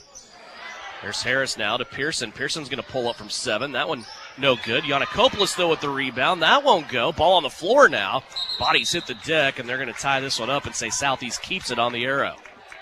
1:48 left to go. And again, we kind of talked about this. This lead never feels safe. I don't know, with the runs that Minneapolis has been making. All of a sudden, 2 minutes ago, let's see what happens. We saw maybe I don't want to say a force shot. Like you said, you want nothing but layups. You definitely don't want to turn the ball over. It's either a layup or it's a foul. That's what you've got to do right now. You've got to get in that 2-minute offense. Here's Pearson wide open off the inbound. She's able to can it, and a foul called as well.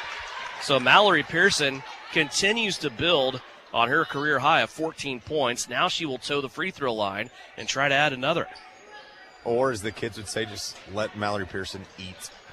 Give her the basketball. She's taken control of this game as she converts the bump in the basket. She has been great all night long. No doubt about that.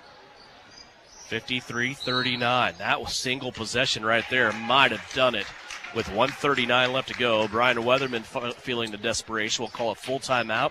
We will take it as well. 1:39 left to play in this one. Southeast up by 14 here on KINA. Maybe you don't play quarterback or make the highlight reel. Maybe you're not a high school athlete anymore. But just like an athlete, you can get first-class orthopedic care from Saline Ortho.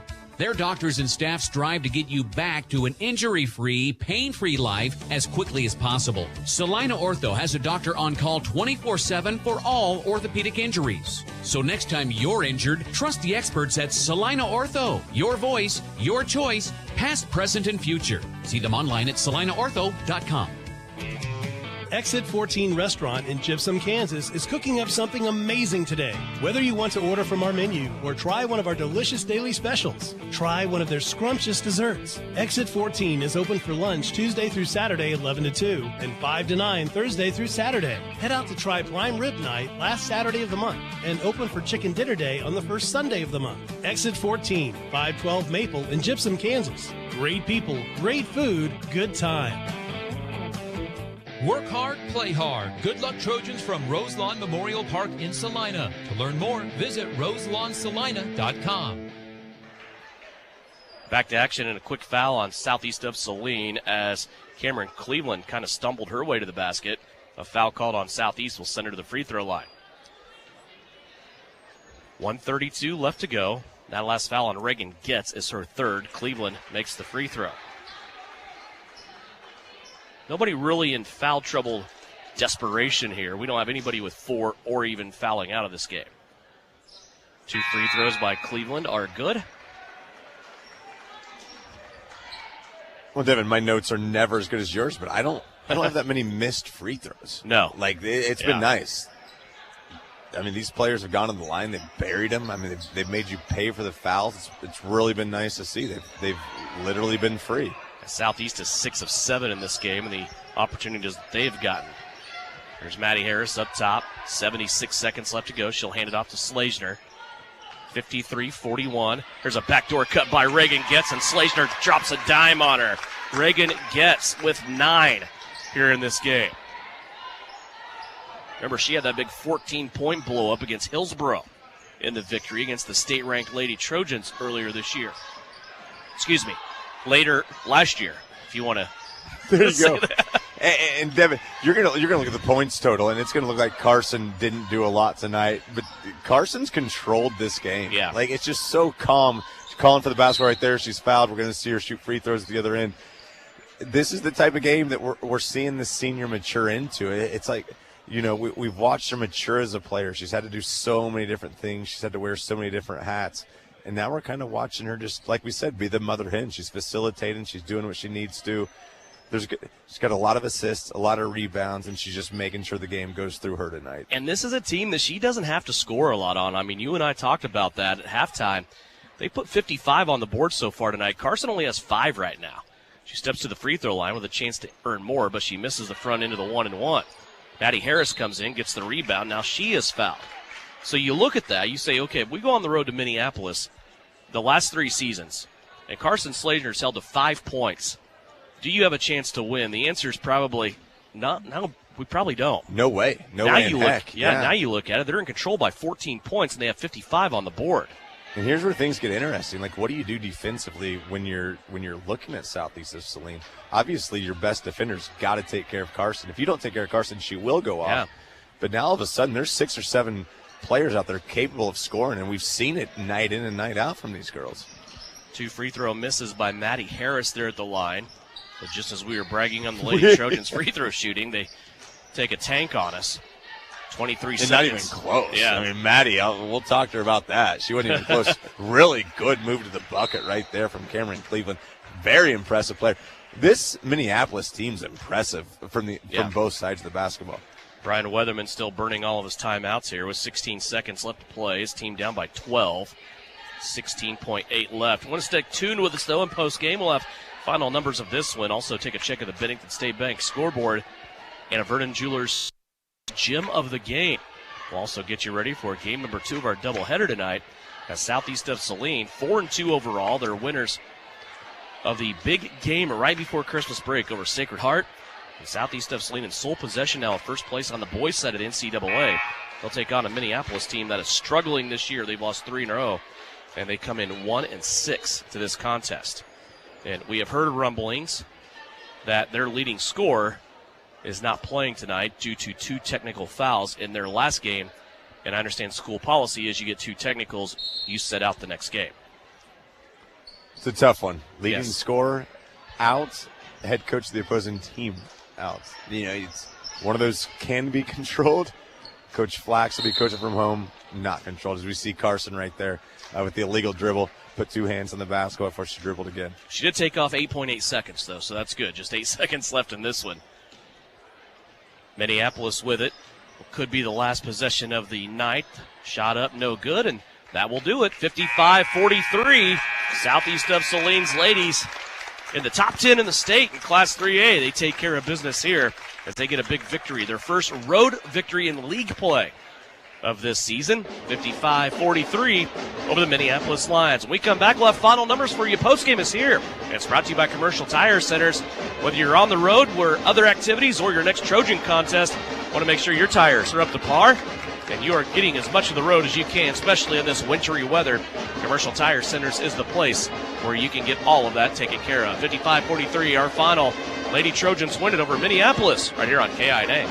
Winter travel can be treacherous if your tires are worn out. Stay safe with an inspection at Commercial Tire Company. Cold weather also drops the inflation in your tires. Get them checked today to avoid losing grip or damaging your tires. Commercial Tire will help keep you safe. For repairs that aren't tire-related, our automotive and diesel mechanics will fix it right the first time. Commercial Tire Centers, West Crawford and North 9th, Saline. Commercial Tire Centers, where service is everything.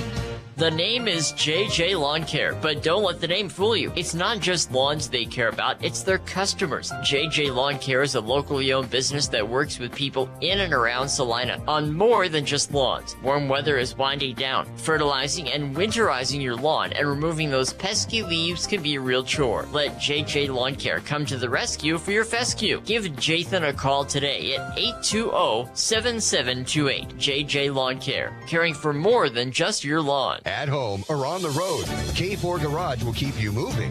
With over 12 years of mechanic experience, owner Nick Trout will diagnose and repair your engine to keep you in the game. Full service gas, diesel, or tires. K4 Garage also has a fully stocked convenience store with snacks and drinks. Open Monday through Friday, 7:30 to 6, Saturday from 9 until 3. Trust K4 Garage with keeping you on the road. And if it has oil, they can change it at K4 Garage in Gypsum. Insurance is something we all need in our business, home, car, and life. But do you really understand what's covered? And most importantly, what you are paying for? Hi, this is Rob Carlson in the Salina office of Smart Insurance. Change is good, especially if you haven't looked at your insurance policy lately. I can help you understand what you need and where the gaps are in your coverage. We provide free quotes and take pride in looking out for you.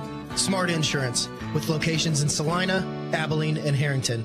Give us a call today. Time now for the Trojan postgame show on KINA. Stick around for the game recap, final stats, and reaction from the coach. This is Trojan basketball on KINA. Back here in Minneapolis High School, 55-43, our final score. Southeast of Saline goes to 6-1. Tyler, and boy, we talked about it early on in the third quarter. You could kind of tell how that second half was going to go, and I think we really had one of those Jekyll and Hyde ball games where the first half I thought was a great basketball game. Very few fouls, a lot of flow, a lot of basketball being played. Second half was more like kind of an intramural middle school scrimmage where, boys, just kind of everything everywhere, and there's a lot of chaos, wasn't it? How do you view this game tonight for Southeast? No, you're exactly right. Things got a little bit more physical. But when you're the more physical team, that's fine. Like you're all right playing like that. And I think that's the one thing we've seen with the Southeast Saline team is they can play so many different ways. They can come out and they can play ugly. We know that like being nasty is kind of their MO. But they can also play pretty every once in a while. And we saw that early on. Things were pretty, things were rolling well, and then all of a sudden they had to get their nasty streak on them. And that's one of the things you've got to love about this team. There's so many different ways they can beat you offensively, and we know that Shauna Smith coach teams are just gross and nasty on the defensive side, and that's going to create opportunities. I was really impressed with the Minneapolis team. Brian Weatherman teams, we talked about at the top of this thing, they're going to fight you. They're going to punch you in the mouth. They're going to play really hard, and Coach Weatherman's got a young core that can do things offensively. It's going to be a lot of fun seeing them progress throughout the years. Our final score is 55-43. New career highs tonight for Mallory Pearson, 15 points. She led the way. Maddie Harris dropped 14 points. 9 points tonight for Reagan Getz. Those all came in the second half. 6 points tonight for Avery Castleman. Those all came in the first quarter. 5 points tonight for Carson Slazner. 2 points for Brielle Patochik, Chase Gilpin, and Eleni Yanakopoulos. For the Minneapolis Lady Lions tonight, they had one score in double digits with 10. That was Cameron Cleveland. Other than that, everybody else in single digits, but a lot of scores in the book tonight for Minneapolis. 9 points for Macy McClure. Also 6 points for Maggie Shoup. 4 points for Shelby Davidson. 4 points for Jordan Peck. 5 points for Elena Cotsart. 3 points for Micah Deronay. 2 points for Raylan Robinson. For Southeast of Saline, they were 6 of 10 from the free throw line. They went 1 of 5 in the fourth quarter after Tyler and I decided to brag on their free throw shooting. That was 5 of 5 through the first 3 quarters. Still 60% on the night, though. I think you're going to take that at most nights. Minneapolis tonight, 12 of 17 from the free throw line. Big story was turnovers, especially early on. Southeast of Saline only had 12 turnovers. They split it up 6 and 6 in each half. Minneapolis had 18 turnovers tonight. Southeast of Saline now 6-1 overall. They are 3-0 in league play. While Minneapolis goes to 3-1 in league play, they are now 6-2 overall. Our Vernon Jewelers Gems of the game tonight, I think you and I are unanimous without even talking about this, but let's talk about it. I think Maddie Harris was really good tonight. I mean, she did some things and scored some points, especially that three-pointer. Right there with about 3 minutes left in the fourth quarter, Maddie hit a dagger three from the top of the circle. When you and I were talking about it, it was kind of in that gray area of, do you get conservative, start running the clock, you have a little bit of a lead, but then boom, she hits that three-pointer. It was just like floodgates were open. This one's over. Maddie played really well tonight, but I think our hats right now are getting tipped to Mallory Pearson because she played well in every aspect of the game. And it started scoring down low on the left-hand side of the basket in the first half. Yeah, it really did. You know what you're going to get with Mallory night in and night out from the defensive side of the basketball. You know what you're going to get from her offensively just with the flow. What you don't know that you're going to get from Mallory is points-wise. Like, she'll do everything else that's not statted. But that just shows what happens when you have to game plan against the Southeast defense or Southeast offense. If you leave Mallory with somebody that can't contain her, Mallory's going to do whatever she wants to, and we saw it tonight. Great game plan. Mallory might have only missed 2 or 3 shots the entire night. She took more shots tonight than she normally does. You wonder if that was an X's and O's game plan thing. Mallory Pearson's always ready for the game. We see what she does night in, night out, defensively, everything else. But tonight, she decided that she's going to start shooting, and she knew that there was going to be opportunities for her. Great night for Mallory Pearson. And again, you just start adding these games. You start talking about who's your leading scorer, who's going to kill you defensively, start from the offensive standpoint, and it just creates so many issues. What we also saw was whenever there was any backcourt pressure, they just decided to give the ball back to Mallory and let her bring it up. You can't guard Mallory Pearson with a 4 or a 5 because she'll bring the ball up, and then all of a sudden you have to put a guard on her. She creates so many issues. I take that back. I said that was Maddie Harris's career high. It was not. She actually had a game at Beloit last year where she blew up. When I said that, I looked at you, and then we talked during the break. I said, I don't think that's right. She had 19 points in the 8th game of the year last year at Beloit where Maddie Harris blew up. She had 19 in that game. She had 14 tonight. So this is her season high, not her career high for sophomore Maddie Harris tonight. It was a career high, though, for Mallory Pearson or Vernon Jewelers, gem of the game. Go visit Vernon Jewelers in downtown Salina. No, Christmas just got over, but time is running out for Valentine's Day. Yeah, that's right, I said it. Go see Vernon Jewelers in downtown Salina. They've been at it since 1884. 6-1 now on the season. That winning streak continues to grow for Southeast of Saline. They're now winners of 5 in a row as they get the victory here over the Minneapolis Lady Lions. Next game for Southeast of Saline will be at home on Tuesday against the Clay Center Tigers. We're going to turn the corner now. When we come back, we'll have pregame for you. It's Countdown to Tip-Off brought to you by L&L Advisors. We'll get you ready for Southeast of Saline and Minneapolis on the boys' side, about 8 minutes away from the start of that one here on KINA.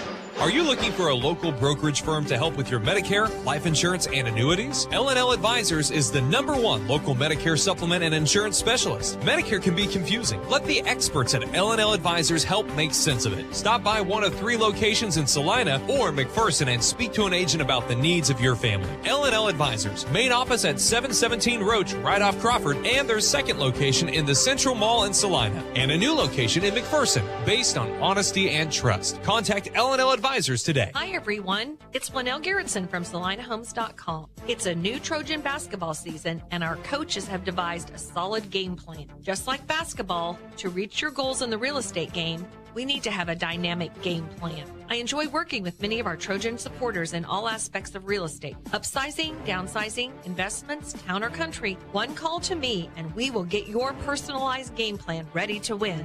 Go Trojans! Buy or sell, call Winnell at SalinaHomes.com.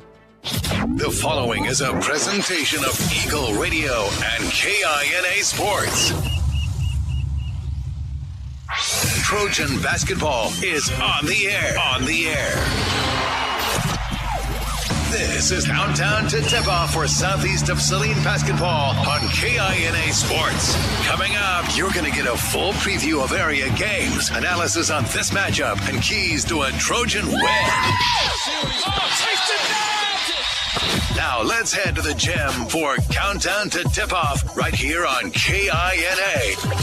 Are you looking for a local brokerage firm to help with your Medicare, life insurance, and annuities? L&L Advisors is the #1 local Medicare supplement and insurance specialist. Medicare can be confusing. Let the experts at L&L Advisors help make sense of it. Stop by one of 3 locations in Salina or McPherson and speak to an agent about the needs of your family. L&L Advisors, main office at 717 Roach, right off Crawford, and their second location in the Central Mall in Salina, and a new location in McPherson, based on honesty and trust. Contact L&L Advisors today. It's time for A Minute with Mitch as we take a moment to discuss football with a play-by-play voice of the Kansas City Chiefs. It's presented by Hy-Vee, the proud official grocery sponsor of the Kansas City Chiefs. There's a lot of underrated reasons why the Chiefs have won the AFC West 6 years in a row. A big one has been the Chiefs' ability to find, build, and use undrafted players maybe better than any other team in the NFL. Currently, 25% of the Chiefs' roster is undrafted. And see if any of these guys have led to success. Byron Pringle, Javarius Ward, Darrell Williams. Throw in Turk Wharton, Tommy Townsend, Derek Gore, and, of course, the very dirty Dan Sorensen. This week, the Chiefs close out the regular season at Denver, trying to beat the Broncos a 13th straight time. And it might be the undrafted guys that keep the streak alive. We love the NFL draft with 7 gazillion mock drafts. But the Chiefs love the undrafted guys that win on This Minute with Mitch. PRP, or platelet-rich plasma injection therapy, has received quite a bit of attention since its use by many professional athletes. Professional football players like Peyton Manning and Jamal Charles have used PRP therapy for sports injuries and to avoid surgery. But you don't have to be a world-class athlete with millions of dollars for this cutting-edge therapy. PRP is available to you in the Salina Pain Clinic. Call the doctors for a consultation and see if this treatment is right for you. Every Sunday, a city of more than 2 million unites. A community of fans thousands strong anticipates.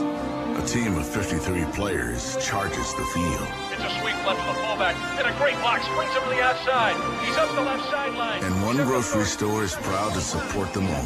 20, he's going to outrace everyone in the end zone. Touchdown, Kansas City! Hy-Vee, an official sponsor of the Kansas City Chiefs. Salina Surgical Hospital is a high-quality surgical facility with a comfortable and home-like atmosphere. Together with our community's greatest doctors, we are committed to a patient care model where exceptional satisfaction is the norm and every patient feels like they are treated with respect, dignity, and compassion. Salina Surgical Hospital is partially owned by a group of local community-involved physicians. Talk to your doctor about scheduling your next procedure with us. Salina Surgical Hospital. Your voice, your choice. Salina Septic Services provides septic services including septic tank installation, inspection, and repair. In addition to professional septic tank services, we also provide portable restroom rentals. We have many options available, including his and hers portable restrooms and hand washing sinks. Setup, service, and removal are all part of our rentals. Whether you project a long-term construction job or a family gathering, we guarantee a clean porta potty. Find us today at salinasepticservice.com, proudly supporting the southeast of Saline Trojans. Frisbee Construction is a service organization for the commercial grain industry dedicated to giving you the best in planning, the best in quality, and the best of workmanship, and overall the best value for your dollar since 1949. Frisbee Construction specializes in new construction as well as remodel and repair of grain handling facilities throughout the Midwest. Frisbee Construction Company in Gypsum has emergency crews available as needed. For more information, go to frisbeeinc.com. This is Trojan Basketball on KINA.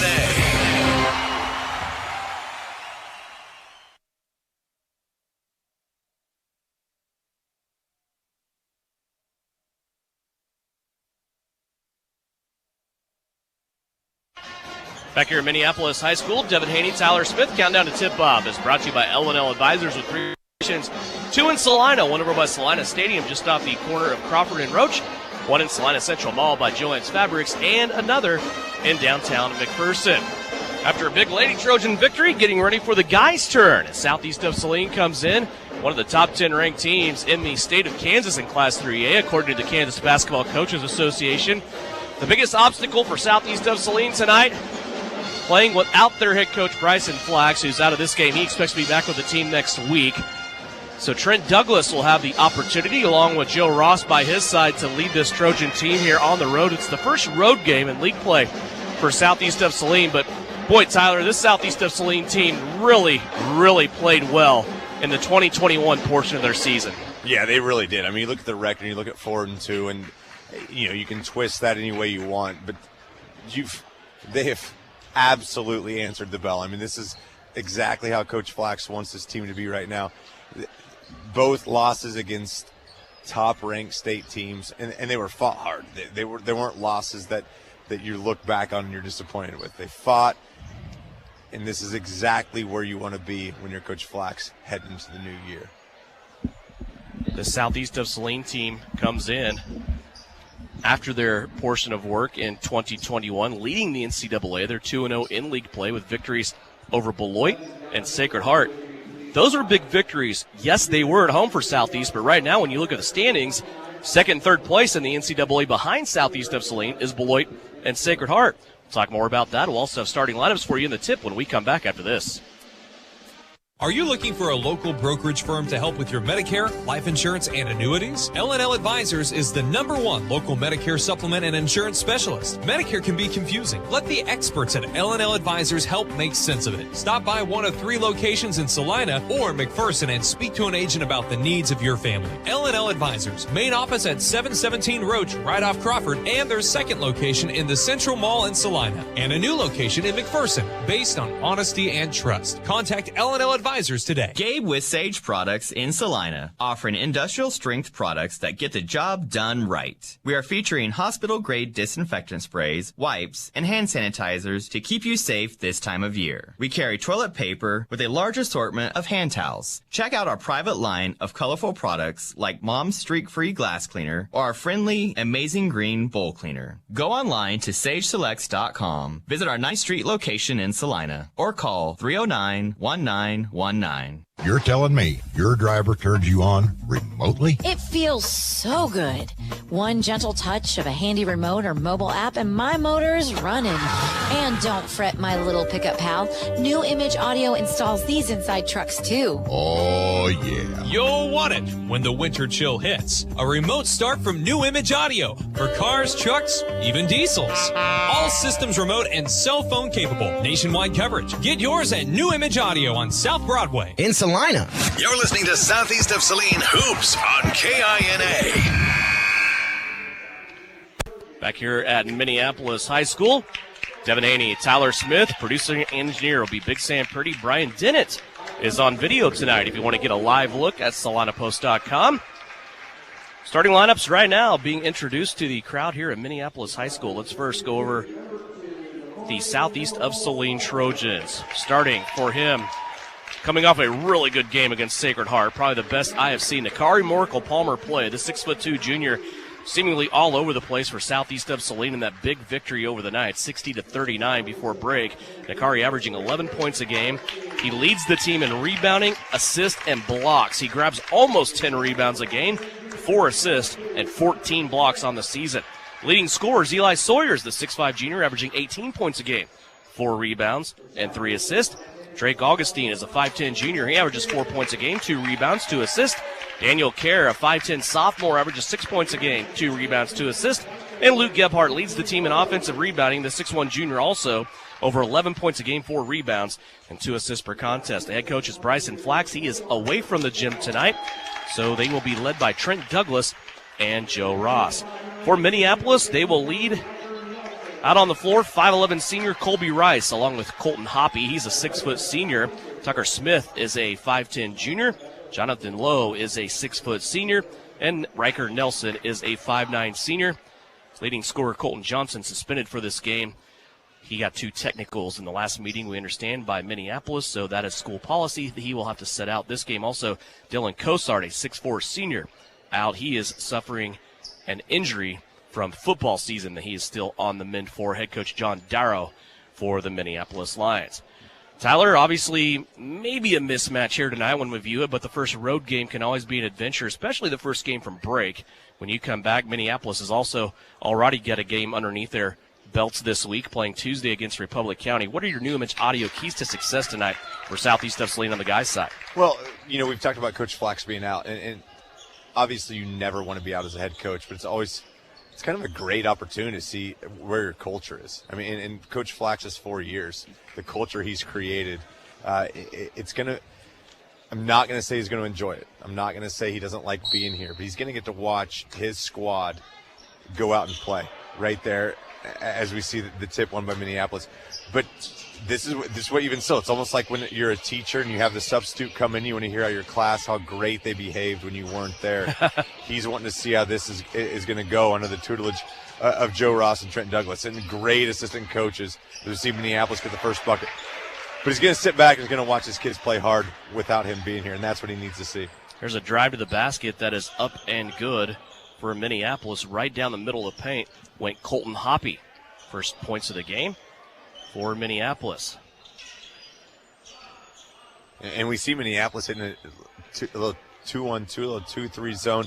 So they're going to make Southeast hit the buckets from down low. As we see a nice pass from Augustine, broken up right there from Jonathan Lowe. So they're going to make Southeast try to hit outside shots and try to take the strength of the big guys away from Southeast Saline. Which, when you look at the Southeast team, they're not a team that has shied away from the three-point ball at all this season. They already have 35 of them that they've made through the first portion of their season. They've put almost 100 of them in the air. They are shooting a 37% clip from the three-point line here so far this season. They play that inside-outside game so well, do the Trojans. Here's a shot put up by Minneapolis. That's no good. Nakari Morrico-Palmer with the rebound. Now up the floor to Luke Gebhardt. He threatens the paint, goes across the lane to Drake Augustine, and Augustine missing that layup badly on the right-hand side. It's a little bit away from the rim. When there's a lot of context, if you want to talk about the way the game is going to be officiated, if there's not going to be a lot of whistles, that's completely going to help Minneapolis, because Southeast, they're going to take the ball to the bucket, and if there's not going to be fouls called, it's really going to hinder them. As we see a nice pass from Augustine. Sawyers, a lot of contact down low that should have been a block. No whistle, but Sawyers finishes regardless. Augustine to Sawyers on the first basket of the game for Southeast of Saline. Minneapolis scored the first one. Now we are tied at 2 minutes in to this contest.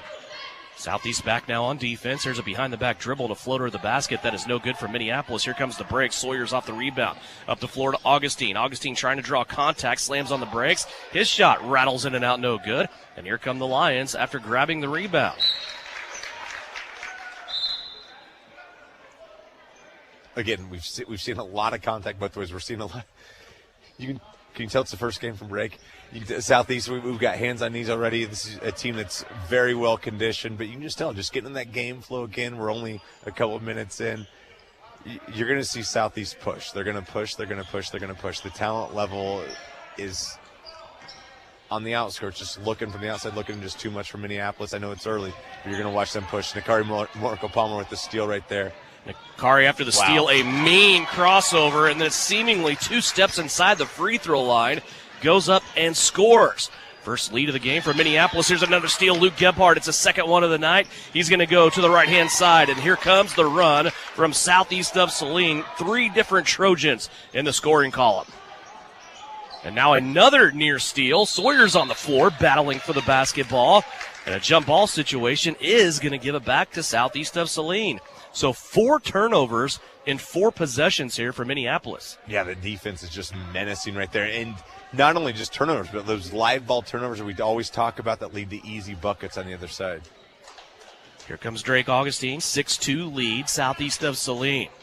Gebhardt with it on the right-hand side. He'll dump it into the high post now. Sawyers takes 1 dribble to his left, rises up from 15. That won't go. Long rebound bounces out to Jonathan Lowe. Here come the Lions the other way. Working on the right-hand side in front of the Southeast bench. Here's the big crossover now, coming back to the middle of the paint, a strip. Gebhardt diving on the floor. He's trying to get it maybe out of one of the Minneapolis players' hands, and here comes the ball. It's a turnover. Watch out. Augustine to Sawyers. Sawyers down the middle of the lane, rises up and lays it in.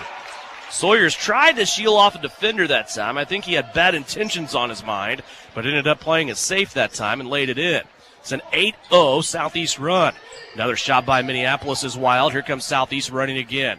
Sawyers in the middle of the floor, lobs it to the rim. Nakari just went off the fingertips of Nakari Morical-Palmer and comes away in the hands of Minneapolis.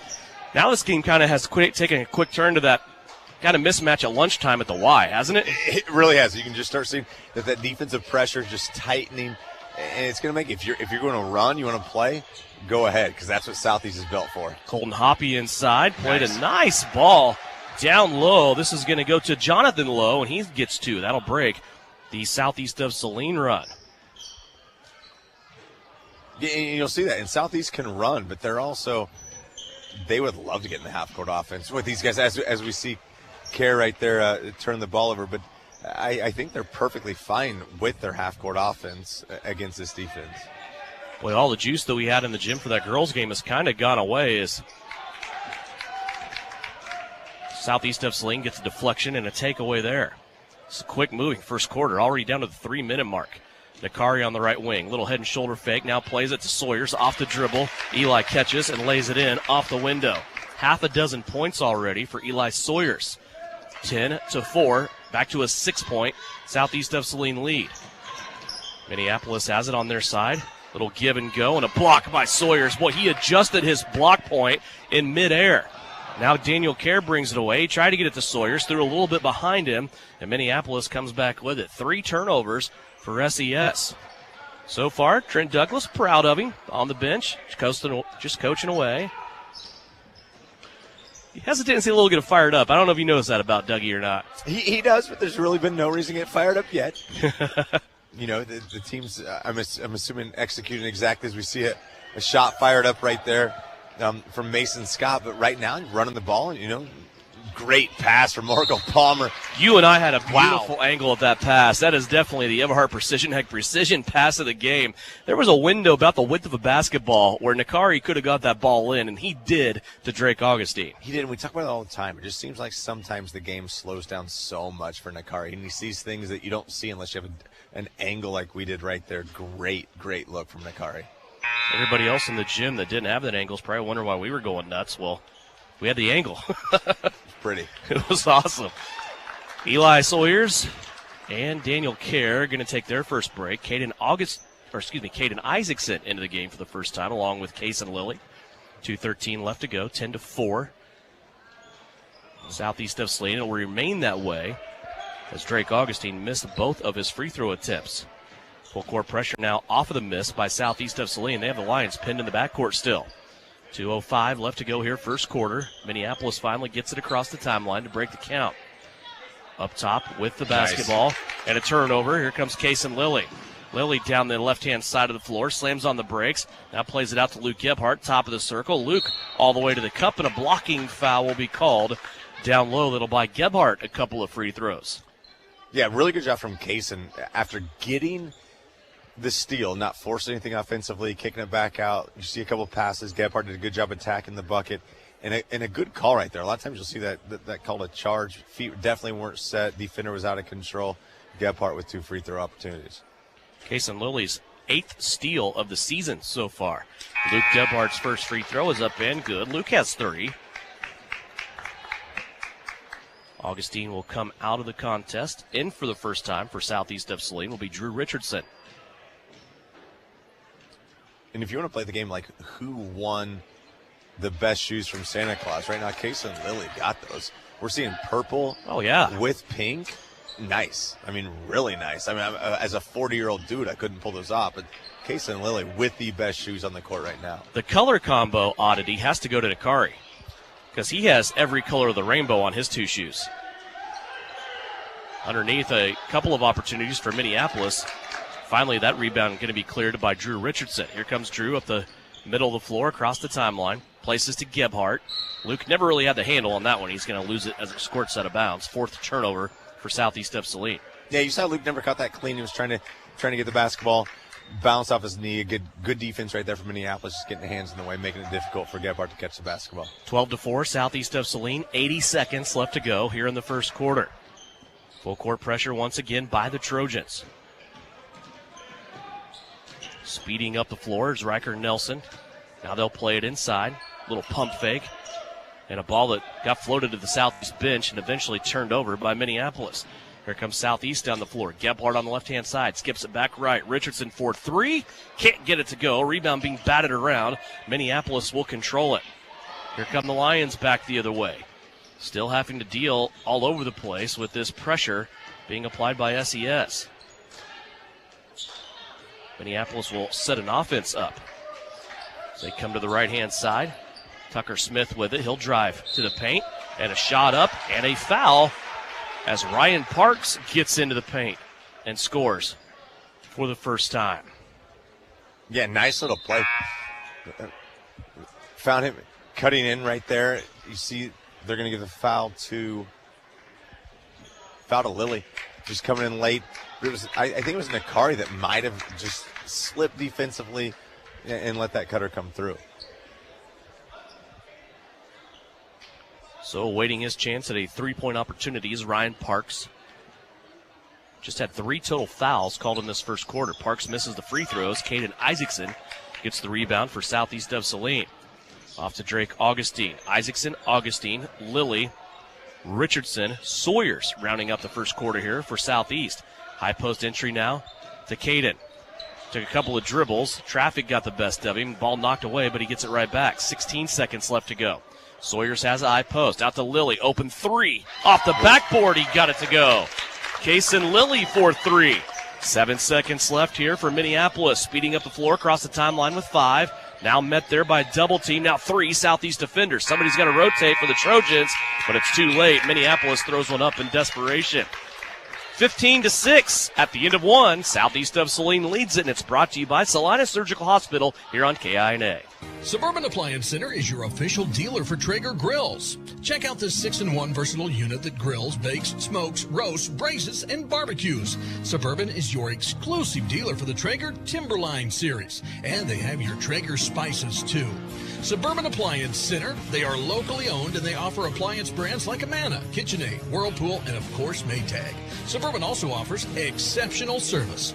Suburban Appliance Center, 1900 South 9th. The Southeast of Saline School District has a long-standing reputation for excellence. This excellence in public education has been a source of great pride and one of the factors contributing to the quality of life in our community. The Southeast of Saline Education Foundation works in partnership with the USD 306 School District and the community that it serves to maximize student potential, thereby creating a lasting legacy, not only for our children, but for our community. The Southeast of Saline Education Foundation salutes the Trojan Sports Program. You're listening to Southeast of Saline basketball on KINA. 15-6 our scores. We enter the second quarter. Let's take a check of your Bennington State Bank scoreboard. Chapman tonight. The girls from the Irish beat Clay Center 40-28. It's a little mild upset in the NCKL. Also, Marysville beats Abilene's girls tonight 43-27. A couple of scores along the Bennington State Bank scoreboard. If you're just joining us and you missed the Lady Trojans game from Southeast of Saline, shame on you. They won 55-43. They're now 6-1 on the season, 3-0 in league play as they took sole possession of the NCAA. They will play Clay Center at home on Tuesday. Correct? Yeah, and that'll be a fun one. I mean, Clay Center's a team that, you said upset right there from Chapman. Perennially, a state contender. Be a fun team to have at the Purple Palace on Tuesday. Her name escapes me right now, but the Edwards girl. Yes, that was a really fun game last year at Clay Center. She was the difference down in the post, especially late in that game for the Tigers. She has since advanced on to the next level. Here's Kason Lilly after Southeast of Saline stole the inbounds from Minneapolis. He gets another three-pointer to go down. And it's got to be the shoes. Mom just looked and said something earlier. She said it is the shoes. Looks like they're just going to call that a 2, Tyler. So now 17-6. As Kason Lilly has 5 on the night. Coming off the bench, he had 2 starts earlier this year while Daniel Kerr was out with sickness. Southeast of Saline takes it away again. Boy, they start the quarter with 2 bang-bang turnovers and steals. Here's another score on the Bennington State Bank scoreboard. Republic County's girls tonight go down. Ellsworth beats them 50-22. 17-6 our score here. Southeast of Saline is building their biggest lead of the game. Right now, it's double digits of 11. Sawyers from the right-hand elbow. That one goes up. Not a pretty shot. Barely hit the left-hand side of the rim. It comes off to Minneapolis, who speeds up the right-hand side of the floor, gets to the block. Sawyer's there defensively, shuts him down.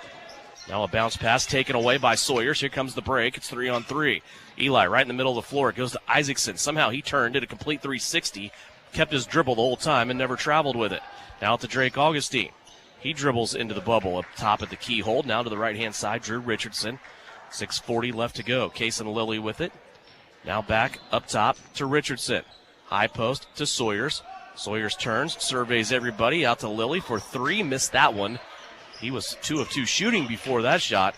And now the rebound comes out to Minneapolis. Yeah, and you've seen that zone has slowed things down. A lot of Southeast points have come in transition, which you cannot stop unless you run a good offense. But that 2-1-2 or that 2-3 zone is slowing down the Southeast offense a little bit.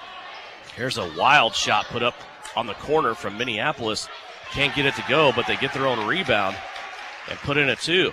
That's really the kind of the heel right now for Southeast in this game. One thing they aren't doing well, that's rebounding the first attempt sometimes by Minneapolis. They're putting up some wild shots. Those rebounds are going everywhere. Yeah, you're exactly right, and that's kind of what happens with those wild shots. You might not be in that defensive position to find your player to block out, and you're seeing Minneapolis kind of take advantage of that opportunity. Richardson with it for Southeast of Saline. They go into the paint to Caden Isaacson. He'll collect the defense, now pitch it back out. There's a drive baseline by Case and Lilly, and a nice little teardrop flip out of Case and Lilly's right hand. That was special to watch.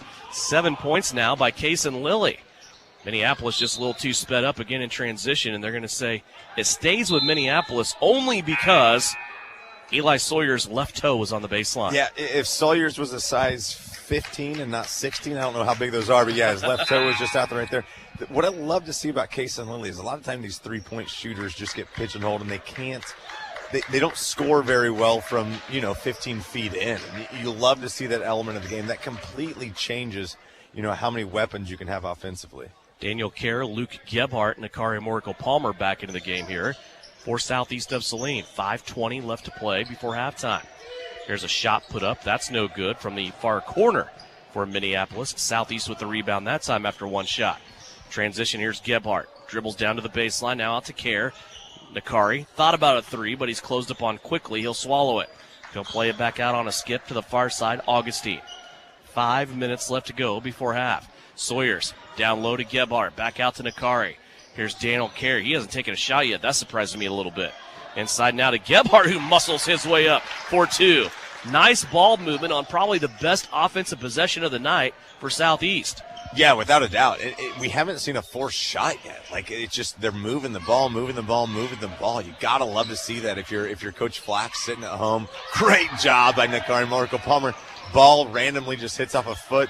Not an intentional kick, so you let the game flow. But you've got to love to see as we see a timeout called right there for Minneapolis. 30-second timeout. Minneapolis has the ball back. Southeast of Saline leads it by a baker's dozen, 21-8. As we're about halfway through the second quarter. Back with more Trojan basketball. Brought to you by Saline Surgical Hospital after this. Maybe you don't play quarterback or make the highlight reel. Maybe you're not a high school athlete anymore. But just like an athlete, you can get first-class orthopedic care from Saline Ortho. Their doctors and staff strive to get you back to an injury-free, pain-free life as quickly as possible. Saline Ortho has a doctor on call 24/7 for all orthopedic injuries. So next time you're injured, trust the experts at Saline Ortho. Your voice, your choice, past, present, and future. See them online at salineortho.com. This is Trojan Basketball on KINA. Devaney Tyler Smith back here at Minneapolis High School. First road venture in league play for Southeast of Saline in this basketball season. Right now the boys leading Minneapolis 21-8. 4:24 left to go here before halftime. We'll try to hook up with Shauna Smith at the break. Reflect back on her game with the Minneapolis Lions tonight. Her Lady Trojans keeping that winning streak alive. One of the top-ranked teams in Class 3A in the state so far this year. We talk a little bit about rankings. Most of the time it's just stuff for us to talk about, but how cool was that to see the body of work that both the girls and the guys from Southeast put in right before the Christmas holiday, and then that last ranking came out, and to see both of them listed in the top 10. Yeah, and as a coach, great pass from Augustine, Norco Palmer, ball batted out. Gebhardt's always Johnny on the spot, finishes right there. But no, you're exactly right. You're only ranked if you win. I mean, and coaches will always downplay it, but there's zero problems with being recognized by the Kansas Coaches Association for being a top 10 team in your classification. As you see Norco Palmer at the rebound right there, kicking it out to Sawyers. If you win, people recognize you. There's nothing wrong with that. Also, I think strength of schedule had something to do with that as well. Both teams playing what seemed like a state-ranked team every single night. There was only 2 teams that the Southeast of Saline boys played before break that weren't ranked, and that was Smoky Valley and Beloit. And they just went out and competed night in, night out. You know, we talk about that first game loss to Heston. You can discuss the lack of practices with football and being on the road and blah, blah, blah. And Coach Flax will never, ever make an excuse. The first thing he'll say about that game with Heston is we see Minneapolis call a timeout with 3 minutes to go just with that defensive pressure. He wanted to compete, and they freaking competed night one. 23-8 our score now. It's a 15-point lead. And a full timeout taken by Minneapolis. We'll take it as well with 3 minutes left to go in the half here on KINA. The Bennington State Bank proudly supports local sports and wants each student to know that their hard work and talent is noticed and appreciated.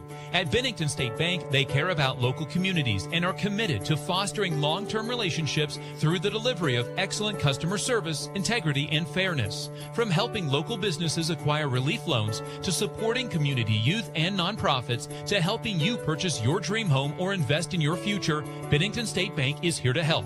Give them a call to experience exceptional banking with hometown service. Bennington State Bank, your trusted hometown bank. Member FDIC.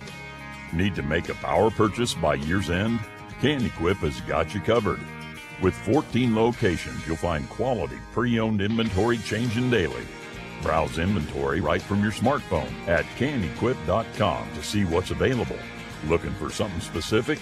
Visit Can Equip in Salina and talk to a sales professional to help you find it before the year is out. Can equip you. You're listening to Southeast of Saline Hoops on KINA. Out of the timeout, Minneapolis with the basketball. Trojans lead it 23-8. Welcome back to Minneapolis High School. Lions struggling tonight with the defensive pressure being applied by Southeast of Saline. Here's a drive to the basket and a shot bothered by Eli Sawyers. It's cleaned up by Nakari and Morkel Palmer. And here comes the break. Off the left-hand side, Nakari to Kason Lilly. Lilly has a good start in this game. He has 7. Now they whip it to the right-hand side. Drake Augustine. He'll test the baseline and then bring it right back out. High post now to Sawyers. Back out to Lilly. They have Luke Gebhardt working in the low block. Now he catches it mid-lane. Kicks it back out to Morkel Palmer for a 3. In and out, no good. Rebound taken in by Colton Hoppy for the Minneapolis Lions. 2:30 left to go. Yeah, and a good shot from Nakari. I mean, you see the ball skipped around a little bit. Found himself with a wide-open 20-footer. You don't mind seeing that shot after you shift the defense around. You might want to see the offense crash the boards a little bit harder. But right now, just continue to play solid defense, see if you get more buckets on the from the transition. Here's a drive and a reverse layup that is left empty by Hoppy. Southeast back the other way, lightning fast, and it's Drake Augustine on the receiving end of a pass and his first 2 of the night. He is the 5th Trojan to score in this game.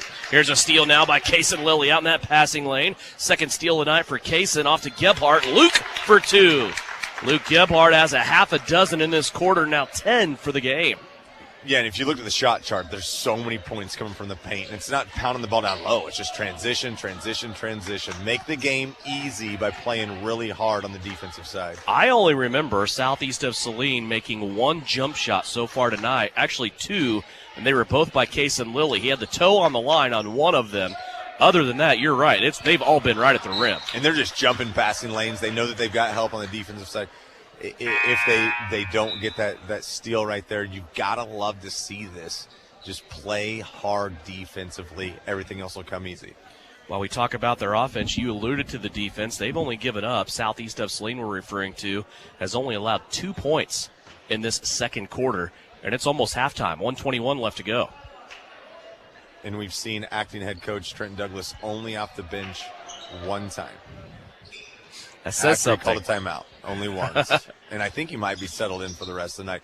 You know, Chuck Daly, when he coached the 92 Dream Team, never called a timeout in that tournament and never got off the bench. You're starting to see Trenton Douglas kind of get into that feeling right there. Great defense. You got to love seeing just people diving on the floor. You can't fault the effort. Great job, Drake Augustine, diving on the floor, creating a jump ball situation. 66 seconds left to go. That's another turnover for Minneapolis, their 10th. Southeast of Saline has it back, 27-8. Kason Lilly with it. Now high post area around the free throw line. Nakari's floating around. They go to Sawyers down low. He turned baseline. Didn't have anything. Gets it to Nakari. He missed his first shot. Misses his second shot. Put back attempted by Gebhardt on the tip, and I think they're going to call a foul maybe on Luke here, trying to keep that one alive, and he might have been a little too aggressive. And again, there's an opportunity right there where Nakari has the basketball, and I think he got pushed.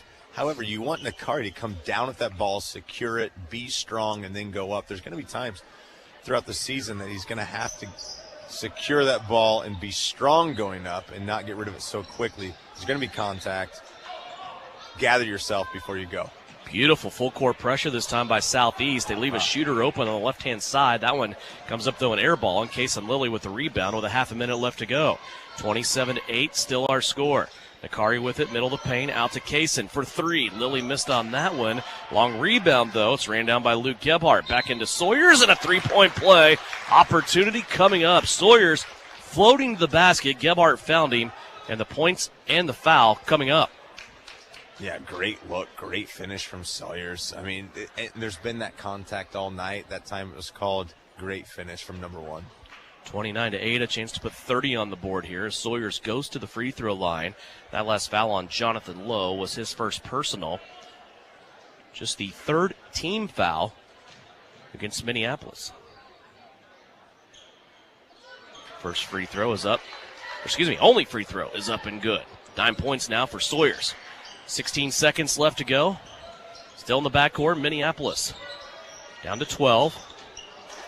Lowe, back to the near side. Parks has it. Trying to dribble around Lilly. Now passes into the paint. Here's Sawyers coming across for the block. He did not get there in time. And Minneapolis is going to score. Mason Scott inside. That will be the end of the half. 30-10.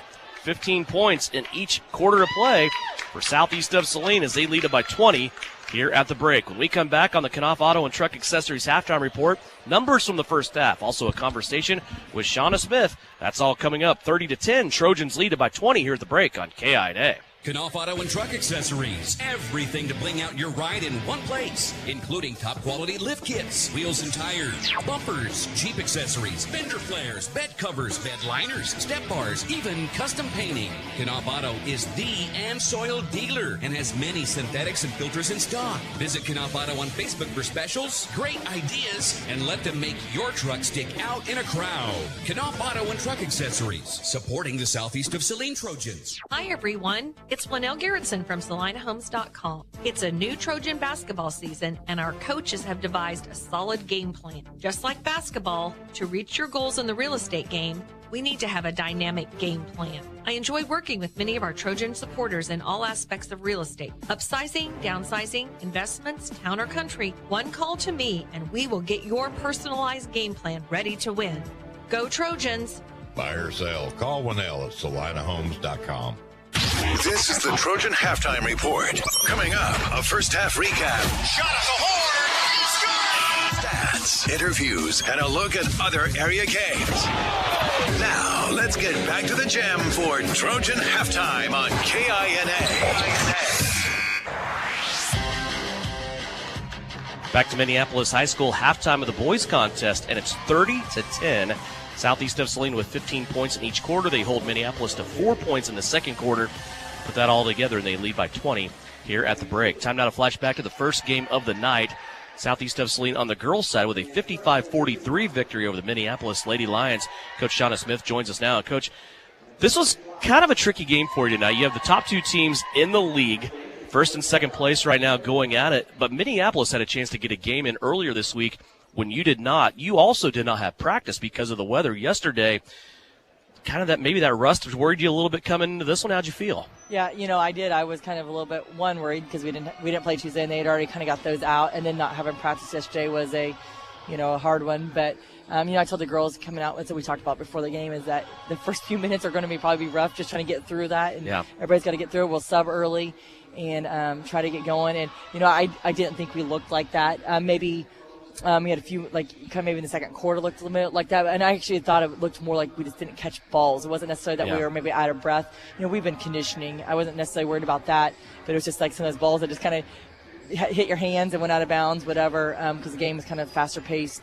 But I thought overall we didn't look too much like we hadn't played since December 20th. Yeah, and it looked like, I know what you're talking about, because we talked about it too a little bit. It looked like most of those seemed to center around Carson Slager. Either she didn't catch a pass cleanly, or she had one bounce off her arm and go out of bounds. There were like 3 turnovers right there in a row where you just kind of scratch your head. Wasn't really anything you were doing wrong. It was just, with those types of plays. How'd you view this game? Because to me, it was 2 totally separate games. When you hit halftime, that game turned into a mess. It was helter-skelter. There were a lot of fouls called. It was not officiated or played like the first 2 quarters were. I thought the first and second periods were just fun basketball. There wasn't a lot of whistles. It was 2 teams just going back and forth. The flow was good, and it was a fun game to watch. Yeah, that's what I kind of thought, too, is kind of the first half we all kind of played, and like I said, neither team was really in foul trouble at all, because I think after the first quarter there was only 2 or 3 fouls, and it was pretty – and it was just going whatever. And the second half there was a lot of physicality, I guess you could say, in there, maybe a little bit holding and whatever, but that's just how the game goes, I guess. But, they got after it a little bit more in the second half. I thought, he tried to tell them, they had to get out to play, match our, intensity a little bit here and there, but I thought ours was kind of up and down.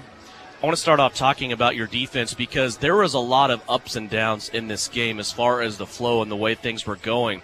But I thought the one thing consistently was your defense and the pressure that you were able to put on them, no matter what you did. Sometimes it was full court, sometimes it was half court, sometimes it was in the man-to-man. Talk about your defense and how it played tonight. Yeah, that's what I told the girls. I said, I'm not really worried about our defense coming in here. Cause, in any, like I said, because we usually are pretty good at that, just scoring. And early in the game, we scored. Yeah. We ran some things. We ran some set plays very, very well. And then it kind of got stagnant. We missed some easy shots. We got some transition baskets in that first quarter. We talked about that's what we need to get us going here. So those are some of those easy buckets. And then, we just and that's what we talked about after the game. We really worked on our half-court offense, and that's right now that's kind of hurting us is our half-court offense. Yeah. We either have to run a play or whatever, and we try to add a few extra things into our half-court offense. And tonight we never ran them. I'm not sure we ran it one time tonight. Kind of what we've worked on for the past 8 practices. Based on our conversations before, I know when you don't get transition baskets, your offense does worry you. So to work on some things like that during the break, and I saw you a couple times come down the floor and kind of run a pass and then a cut through where you were able to get some open layups right there. It seemed like it may not have been on purpose, and that's my question. Was it on purpose? Did you see something? It seemed like everything you got at the rim was on the left-hand side of the basket in that first half. Well, usually we're trying to pick somebody, because we feel like most of the time on the court, we have 5 kids that can score. Yeah. So we're going to probably call a set play out, and it's going to go to a certain person. We usually try to call the side we're going to go to. We're probably going to call, if maybe, like tonight, Carson had the best defensive player on her. So, we're not going to probably run the set play. We didn't want her to bring the ball up the court. We didn't want the ball to go to her side because the best defensive player was on her. Yeah. So that's kind of how we try to, dictate some of maybe where our set plays are going to go and who's in the game, Some of them are going to be, they're going to be a post entry, but then we're going to look for a 3-point shot. Well, we're going to want Reagan Getz coming off of that probably. The makeup of this team has changed, because I know last year, the year before that, if I would have sat here and told you, okay, you're going to go on the road, you're going to play Minneapolis, and you're going to have 5 points out of Carson Slager, your odds to win probably aren't that good. But here you are, you score 55 in this game. Carson has 5 of those, and the rest of the team just performs pretty well. The great thing about it is you have that luxury now, don't you? 55 before, you're probably going, okay, Carson probably had 20. Now it's not like that, is it? Well, yeah, I was talking to Tyler Henry yesterday, and that's kind of what I said is, one of those things, and Arnie Green just a little bit ago, we have all 8 of our kids are capable of scoring in double digits, which is nice, that we're not having to rely on her. And people said, she had, 5 points tonight. I don't know what she ended up with, but she does a lot of other things for us. She brought the ball down the court for us. She gets a lot of rebounds for us, and she's also taking a lot of that defensive. They're putting their best player on her. So, they're locking down on her, but our other kids are scoring. So, and I told the girls we had to get in the upper 40s tonight, and I had no we were going to win this game, and that's kind of where we're at. You said we had 55 points. and, our other kids stepped up and scored, and everybody scored at different points in this game. Yeah, there were some comers and goers in this game. Early it was Avery Castleman. She scored 6 in the first quarter. Reagan Getz scores 9, all in the second half. Your one consistent through this whole game, though, was Mallory Pearson. It blows my mind to think that she has not had a game in her career where she scored double digits. She did that tonight. She goes 15, a new career high. I'll give you 30 seconds here to brag on Mallory Pearson because it wasn't only the scoring. She was great. Yeah, Mallory doesn't get a lot of recognition a lot of times, but, Mallory's one, she's going to always guard the best guard on the team, and she's gonna hound them. Yeah. And then she's gonna hound them from one end to the other. She all has to, and then if she has to guard the postman, she's gonna go guard them. But her offensive game has came a long ways. Maybe she just doesn't. A lot of times she just doesn't shoot the ball probably enough. Yeah. And tonight, we're trying to work some more things through Mallory because she is capable of scoring, and she's getting some more open looks. A lot of times she has the mismatch. Yeah, we are mismatched because we don't have a true postman, but we're kind of the other way mismatched. We had to bring the ball up the court because she had a mismatch. So then they had to sub somebody else out. So there's pros and cons to that. Obviously, yes, I'd love to have a big kid, but Mallory does those other things for us. Been watching a lot of Ted Lasso lately. Have you got into that yet? No. He said something I thought about you. He said a lot of times you can take what you perceive to be a weakness, and the other team thinks it's a weakness of their own. So there you go. No post players. You just run and gun, right? Yeah. Good win tonight, by the way. 55-43. We'll talk to you next week. All right. Thank you. Shauna Smith, head coach of the Southeast of Saline Trojans. Her girls tonight get a big victory. It is now 6-1 on the season. They are 3-0 in league play. 60 seconds. Back with more Trojan basketball after this on KINA. Knauf Auto and Truck Accessories. Everything to bling out your ride in one place, including top quality lift kits, wheels and tires, bumpers, Jeep accessories, fender flares, bed covers, bed liners, step bars, even custom painting. Knauf Auto is the and soil dealer and has many synthetics and filters in stock. Visit Knauf Auto on Facebook for specials, great ideas, and let them make your truck stick out in a crowd. Knauf Auto and Truck Accessories, supporting the Southeast of Saline Trojans. Hi, this is Geraldine Diedrich, RN.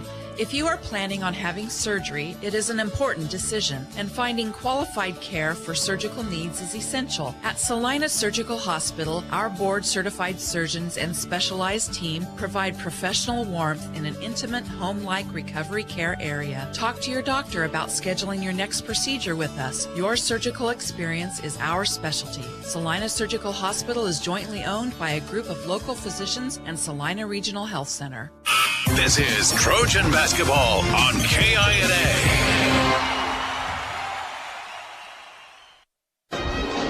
Back here just about ready to start third quarter action from Minneapolis High School. Southeast of Saline leads the Minneapolis Lions 30-10 here on KINA. Leading scorer for Southeast of Saline in that first half, Lou Gebhardt had 10. 9 points for Eli Sawyers. 7 points for Kason Lilly, 2 points for Nakari Morico-Palmer, 2 points for Drake Augustine.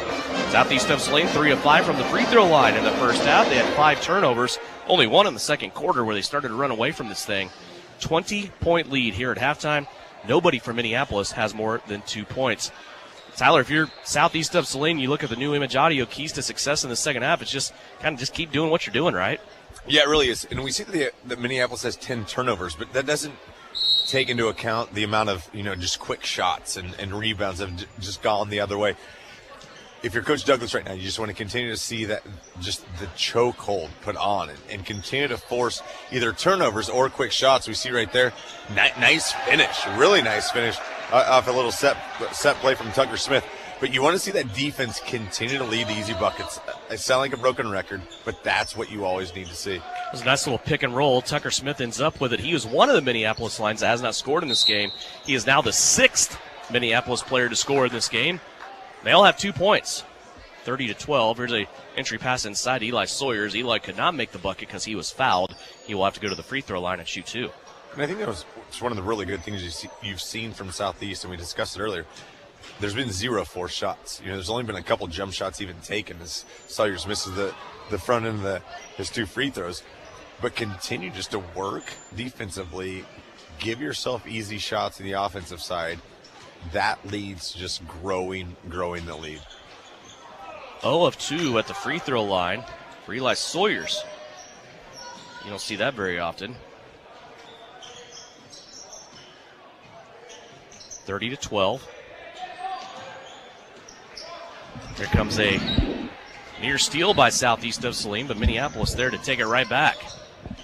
Now, Daniel Kerr trying to get one away as there's a loose ball that rolls across the court, and everybody's going to help each other up. Good sportsmanship there as the jump ball arrow with the table will clear this one up for us. It'll be Southeast of Saline basketball. Yeah, and we saw Daniel Kerr turn the ball over right there, and again, we talked about it so many times. If a player turns the ball over, you want to see them fight for it back, and Daniel did a good job, created the tie-up, Southeast Saline basketball. Southeast with it, working it around the perimeter. That zone defense still being applied by Minneapolis to get inside Eli Sawyers. And he's able to elevate and score 4-2. First 2 points of the game for Southeast of Saline. Yeah, that's extremely tricky. I mean, as that zone extends out and you see that high-low game, I mean, I don't know if you can create two better players for a high-low game than Nakari and Eli, as we see Eli turn the ball over trying to hit Gebhardt on a baseline back cut. But if you want to play high-low, give me Nakari and give me Eli any day, and we'll see what you can do with it against it. 32-12 is our score. 6:20 left to play. We're just underway here in the second half. There's a ball on the floor. There's Danny Kerr again down after that. The arrow this time will keep it with the Minneapolis Lions. It's always something that is not lacking, and that is the hustle and just kind of the dirty grit, if you will, for Southeast of Saline going after those loose balls. Yeah, without a doubt. And dirty is such a compliment for a basketball team. I mean, this is a dirty team. They'll fight. They'll get on the floor. Danny Kerr's everywhere. He will get on the floor, steal right there on the baseline, alley-oop to Sawyers. Great finish. Gebhardt to Sawyers. Something you said a lot 2 years ago in the football season. Yeah. Not this year with Eli not playing, but anytime Gebhardt's throwing the football or the basketball, it's usually going to end up well for Southeast Saline. Minneapolis wants another timeout. We'll take it as well. 6:03 left to go. We're just underway in the third quarter. 34-12, Southeast of Saline. Minneapolis with a timeout here on KINA. Your husband is pretty handy to have around. He makes the world's best mac and cheese. He's in the Tickle Monster Hall of Fame. And he can teach anyone how to throw strikes. But a busted pipe and a basement full of water? Honey, I think we need a plumber. Is a little out of his league. That's where a homeowner's policy from Shelter Insurance comes in handy. We'll help get your house back in order and your husband back to what he does best. See me, Kelly Kitchener, at our brand new location, 1809 South Ohio in Salina. You're listening to Southeast of Saline basketball on KINA. 6:03 left to go. We're just underway here in the second half. Southeast of Saline leads it 34-12. You listen to it here on KINA, also live stream video on SalinaPost.com, courtesy of our friends at Salina Surgical Hospital. Downtown Salina. Full court pressure here by Southeast of Saline. Minneapolis handling it, working the ball up the right-hand sideline. They get it across the timeline. Now a drive underneath the basket and losing it out of bounds are the Lions. Colby Rice just lost the handle on that one, and that is the fourth turnover for the Lions here in this third quarter already. Yeah, David, if you look up and down the roster, this isn't necessarily a young Minneapolis team, but it's an inexperienced Minneapolis team. They're coming off the wave of just a couple great classes. As we see, high-low game, Sawyers, Nakari. I don't know if you can X and O it any better than that right there. But you're seeing a Minneapolis team that has had one of those once-in-a-lifetime classes that have just come by. They won a state championship in baseball. They were great in all three sports, and it just takes teams a little bit to rebuild after, a successful run like that. Foul on Danny Kerr. He went diving after another basketball, got wrapped up with a Minneapolis player that time. That's the first personal for Kerr, first team foul for Southeast of Saline. On the offensive end for Southeast there, what a drop step by Nakari. He totally reversed this directions and went from being almost in a potential triple team to turning to the side of the basket where there's nobody there. Here's a poke and a steal by Luke Gebhardt, and he goes up and lays it in on the left-hand side of the basket. Luke now has 12. That came off the fifth turnover for Minneapolis here in this game. Here's another trap by Southeast of Saline. They're going to call a foul on the Trojans. Yeah, right there. You saw Jonathan Lowe kind of get off balance, and Jonathan Lowe did a really good job initiating contact that then created the foul call on Eli. It looked like Eli had good positioning, was straight up. However, Jonathan Lowe did a good job And again, you see a travel right there. Really good defense. You travel from Colby Rice. If defense continues, you don't care what the score looks like when you're a coach. It's when the defense starts lacking, that's when you start getting upset. That's when you'll see Trenton Douglas get off the bench. But as long as his defense keeps battling and keeps busting and creating easy opportunities, he's going to stay there and he's going to be happy.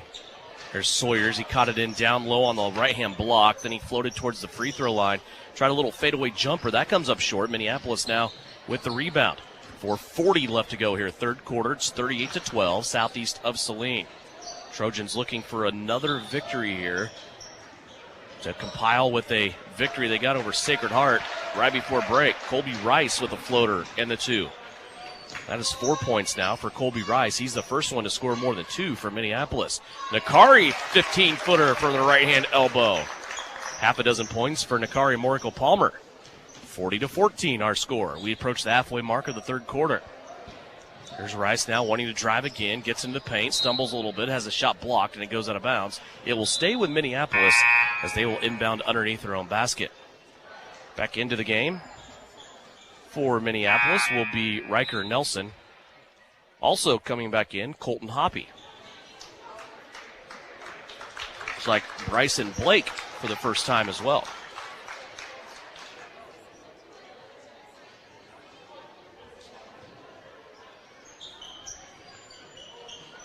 Nelson trying to inbound underneath his own basket. He will do so to Ryan Parks. Parks with a couple of big dribbles. Now he's going to hand it back to Nelson. Nelson all the way down the lane. And no defense there for southeast of Saline. Riker Nelson has his first basket of the night. 40-16. Gebhardt on the right-hand side as Southeast now has it on their offense end. Kason Lilly back into the game along with Drew Richardson for Southeast. Lilly has it on the left-hand side. Now they swing it around, works its way to Gebhardt, standing in front of the Southeast bench. Now back over left-hand side to Lilly. Nakari has it. Tried to lob it at the rim for Eli, and it's going to be broken up. Minneapolis will take it away. Second turnover of the quarter for Southeast of Saline. Back the other way we go. Nelson speeding up the floor. Passes out to the right-hand side. Now a corner three that's put up. That's no good from Bryson Blake. And Luke Gebhardt has the ball coming up the right-hand sideline. Gebhardt with it now up high to Nakari. Now back out to Richardson. His zone defense still floating around, protecting the paint for Minneapolis. Gebhardt, 4-3. Got it to go. Luke Gebhardt has 5 in the quarter, 15 for the game. Well, one, that's a shot that hasn't been needed as of yet. And as we see right there, God, it's Riker Nelson with another nice finish bucket. You see Minneapolis beat the press. As we see, alley-oop, a lot of contact, no foul called, alley-oop from Gebhardt to Sawyers goes awry. But you're seeing, when you see Southeast hit the three, they don't need to. I think you want to see Nakari hit that 15-footer. And instead of trying to force the ball down low, hit the 15-footer, turn around on the elbow, and see what you can do. Yeah. And if you do that, correct me if I'm wrong, it starts opening up the outside guys too, right? Because your defense never fans out. 100% correct. And I think at times, and we talk about that killer instinct with Nakari, and it's tough to have a killer instinct with this lead, but you want to see that. You want to see him catch the ball 15 feet away, square and shoot. I may have not ever seen a better individual all-around performance than what Nakari had against Sacred Heart. I mean, he was fantastic. Did everything. Yeah. Everything he needed. And just, you talk about managing a game, and I know we use the words true point guard all the time. He is not one, but he seemed like one in that game. He always had the ball in his hands. He was always getting Southeast into offense, and he was just really good. Yeah, and there was nothing forced. And we've never seen Nakari force anything, and at times that's kind of his fault. We want things forced, but he lets the game come to him. It's nice, it's smooth. It's just very, very fluid when he's going well. A last foul for Minneapolis on Colton Hoppy. That is his third. Eli Sawyers missed the first free throw. Second one on the way is good. And that's one thing. I mean, I guarantee you, Coach Flax is sitting at home, 44-18 lead. He's on the couch, and he's not going to be happy with the free throw shooting. It's something that hasn't been great. We see a kickball, but every other aspect right now, you got to be okay with. The free throw shooting hasn't been good. There's a foul on Caden Isaacson, who just kind of got caught in a bad spot there. The rebound came down to a Minneapolis player right in front of him who was off balance, and Caden instinctually just kind of reached out and tried to grab that ball. The off-balance Minneapolis player probably keyed the official into calling that foul more than anything, and it's the first one on Isaacson. Luke Gebhardt will come out, take a break. Drake Augustine back into the game. 1:34 left to go here in the third, 44-18, southeast of Saline. Right now the Trojans on defense as Minneapolis trying to get it inbounds, having trouble. Now they're going to float a pass way up high and lost the basketball momentarily. Isaacson out to poke it away, but Minneapolis will keep it on their end. They'll pitch it out. Here's a three-pointer off the right-hand side by Colby Rice. That's no good. Here comes Augustine now up the floor. All the way to the cup. Nearly got that one to go down. And now a foul will be called on Sawyers underneath, I believe, or Isaacson. Now they're going to say Eli Sawyers. Second one for Eli. Yeah, tough luck foul from Eli. There was just a lot of bodies going around there. Loose ball. He kind of gets his hand stuck in the cookie jar right there. 44-18 our score. There's a baseball pass now down the floor. They're going to test Sawyers, and he knocks that one off the window on the right-hand side. He got burnt on the baseball pass, but then caught up and almost LeBron James'd that shot at the top of the window. Southeast now trying to get a transition three back the other way, and the backboard on our left-hand side is still shaking. Yeah, Eli knew he was burned at half court and got his footwork correct. The rest of the 40 feet to the bucket, he knew exactly what he was going to do, went off his left foot, made up for getting beat on the long baseball pass. And that was above the square, too. That was upper left-hand corner of the goal. That's only something I've seen you do before. He went up, elevated, got the ball before it went to the backboards. Great recovery. Don't want to say great play because he was burnt there, but great recovery from Eli. Absolutely. Last minute now of the third. Here's a steal. Kaysen Lilly. That's his third one of the night. Kaysen all the way down the floor, slams on the brakes, goes up, can't score. But he gets his own rebound. He'll play it out to Drew Richardson. Southeast here with a skip pass to Nakari. He'll try the three from the left-hand wing. His second one of the night. Nakari, Morikel Palmer in this quarter, a whisper quiet 7 points. Here's a steal by Kaysen Lilly again. Boy, Kaysen's tearing it up in the passing lane tonight. Richardson has it back to Kaysen. He looked right for a second to Augustine. Now back to Drew Richardson, who's on the left-hand side. He'll pass it to Augustine now on the skip. 12 seconds left to play in the quarter. 47-18, that Southeast lead dangerously teetering on the 30-point spread. Here's Nakari, tried to get it to Isaacson. They turn it over. Clock down to 3. Augustine trying to get the ball back, and he commits a foul. Drake Augustine will collect his first foul. Yeah, that was a tough one. I mean, Drake's got to understand where he is on the court. The flow changes with a lead like this. You have a 29-point lead. Your intensity never wavers, but your intensity wavers. Like subconsciously, you just play differently. And decision-making process is a little different, too. There's no doubt about that. The end of the third quarter, 47-18 is our score. Southeast of Saline is in control as we go to the fourth quarter. It's coming up after this, and it's brought to you by Saline Surgical Hospital on KINA.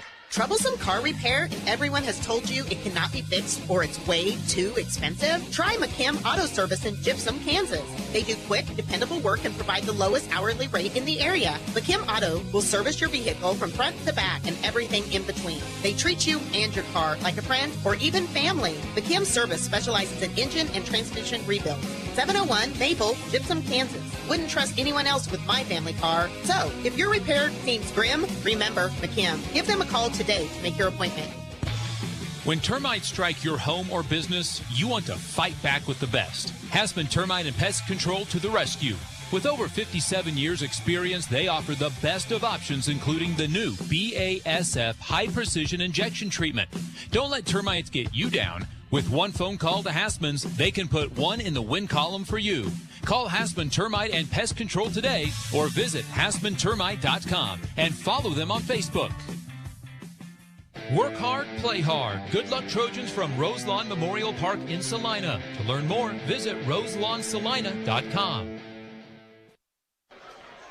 Back here at Minneapolis High School, 47-18 is our score.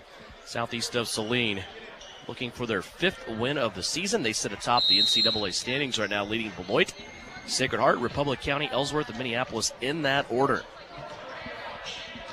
Kaysen Lilly will bring it across the timeline. He's out there with Caden Isaacson, Nakari Morikel Palmer, Drake Augustine, and Drew Richardson to start the quarter. There's a shot put up by Nakari. That's no good. And back come Minneapolis Lions, and they're going to throw that basketball away. 7 turnovers in the quarter from Minneapolis, in the second half. They have 17 for the game. Meanwhile, Southeast of Saline has 8. And that's the one thing you want to see. We've talked about the lead. It's at 29 right now, but you never want to be lackadaisical with the basketball. As we see a turnover right there from Drake Augustine. Secure the basketball. Get yourself easy buckets. Convert those easy buckets. Take care of this business trip. Here's Augustine. After he turned it over, he gets it right back for Southeast of Saline.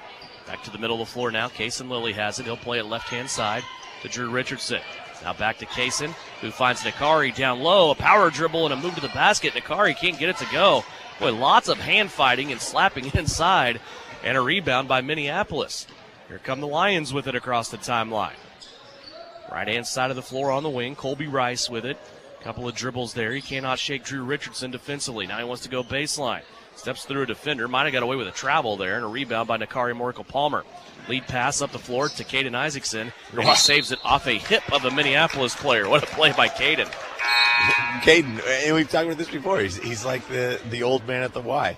Great play right there. He elevated on the baseline with the basketball in his hands, had zero play, had zero place to go. Saw a Minneapolis defender laying on the ground, threw it off of him. Southeast has the ball on their own baseline. And a lot of that play was just great feel by Caden. He knew he had somebody running with him, and he knew he was underneath the basket, so the next play was to keep the possession for his team, and that's exactly what he did. Yeah, he definitely thinks just a little bit faster than everybody else. Here is Luke Gebhardt with it. Now he'll set a screen for Augustine. Three-pointer on the way. Rips the cords down.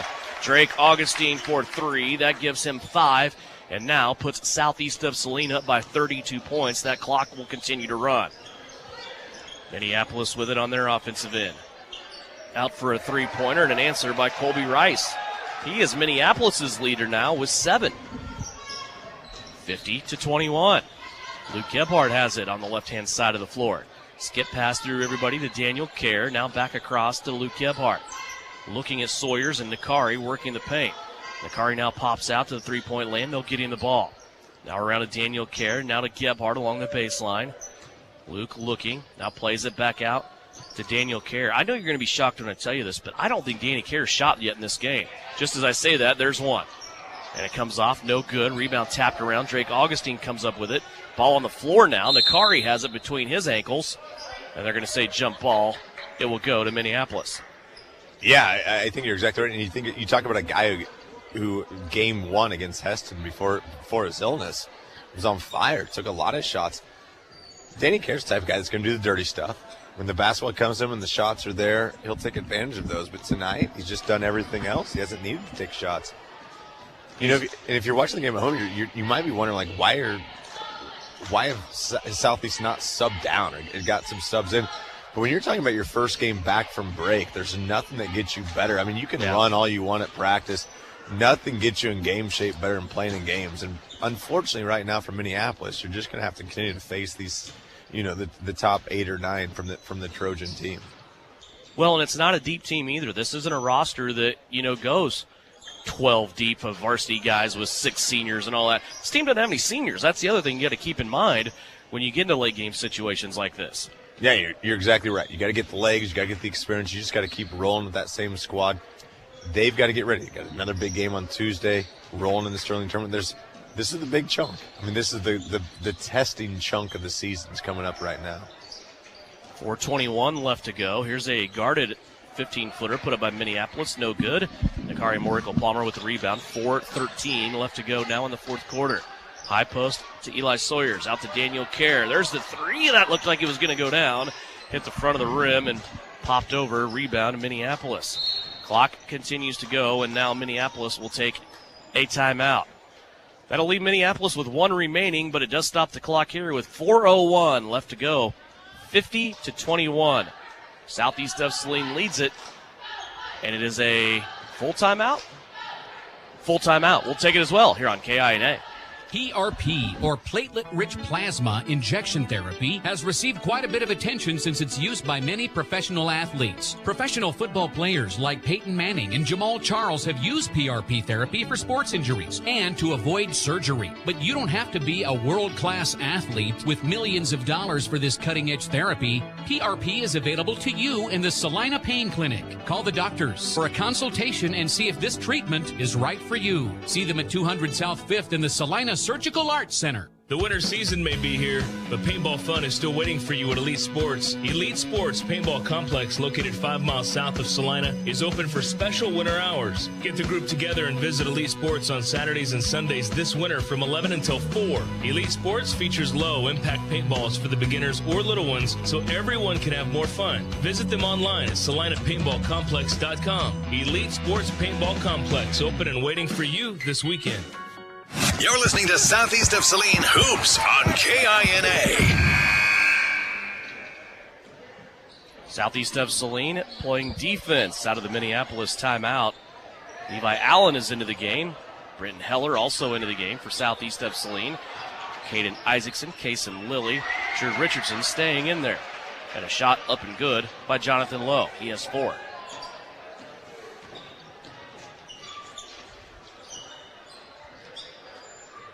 Is this kind of a weird start to the new year for Southeast of Saline basketball? And when I say that, I mean schedule-wise. You don't have a game on Tuesday. Most everybody else in the league plays. You play here on the road against Minneapolis on Friday. Then all of a sudden you step out of the league again on Tuesday to play Clay Center. And a week from the night, you don't have a game. Yeah, it is pretty bizarre. And you're all leading up to the Sterling tournament, I believe. It is just, there's no flow. Yeah. And again, it's no fault. You just play who's on your schedule. You just kind of deal with what you have to be dealt with. And I think that one thing that's always kind of in the back of everybody's mind, unfortunately, is weather and then COVID situations. Like, you just hope that everything gets played. We talked about it at length last year as Richardson pulls up from the wing, and nice rebound right there from Heller. And we see turnover. Lilly wanted to hit Heller on that backside. You hope you get every game played. And that's kind of the number one goal of this season. Yeah, this game earlier in the week, 48 hours ago, probably wouldn't have been played because of the snow and things coming in. And just not only that, just downright cold. And then look at Sacred Heart. They had 2 games fall out of bed this week. One against St. John's and then one tonight against TMP. So they're having trouble getting games in all of a sudden. Yeah, just kind of a weird deal. And when you look at the regular season this year, there's 2 Friday nights off for Southeast of Saline. Here's a steal by Drew Richardson. Missed the layup, but it's going to be picked up and brought in by Levi Allen. So Levi Allen scores 2. It's the second time he scored in a varsity game this year. He had 2 points against Beloit earlier this season. Yeah, I think there's a Friday in like the 18th. In February where there's no game. Yeah, it looks like we have a substitution timeout right here. Yeah, and you don't like those. Coaches hate those. I don't know if you've ever been around a coach on a Friday night when other games are being played, but they're not pleasant. The coaches, not the nights themselves. Those coaches, they get itch. They get that itch. They want to be out there. They want to be, on the hardwood, with their teams. They're not built for Friday nights in the winter at home. Meanwhile, there's some randomness stuck in there, like a Monday night game in Ellenwood. Yes. Then you come back and play again on Tuesday at home that same week. So you still get the same amount of games in, hopefully. They're just kind of scattered around. But you're right. I mean, it's also really weird to kind of think, because you always look at January as a busy time for basketball, and it's really not for Southeast this year. You have the Sterling tournament, which is great, but we're 1 game away from the Sterling tournament. There's Minneapolis stealing the Southeast inbounds attempt. They're going to try a 3. That's no good. Isaacson down low will muscle out the rebound. Inside a minute left to go. 52-25. Southeast going to get this one done here on the road, as they will move to 5-2 on the season and remain a perfect 3-0 now in league play. They'll drop Minneapolis down to 1-7 and 0-4 in league play. Shot put up here by Southeast is no good, and Minneapolis is going to come away with it now. An unintentional kick picked up as Minneapolis will turn it over. Levi Allen has it. Now over to Isaacson. 7 seconds left. Caden tried to pitch it out. Now ball on the floor. He's going to tip it.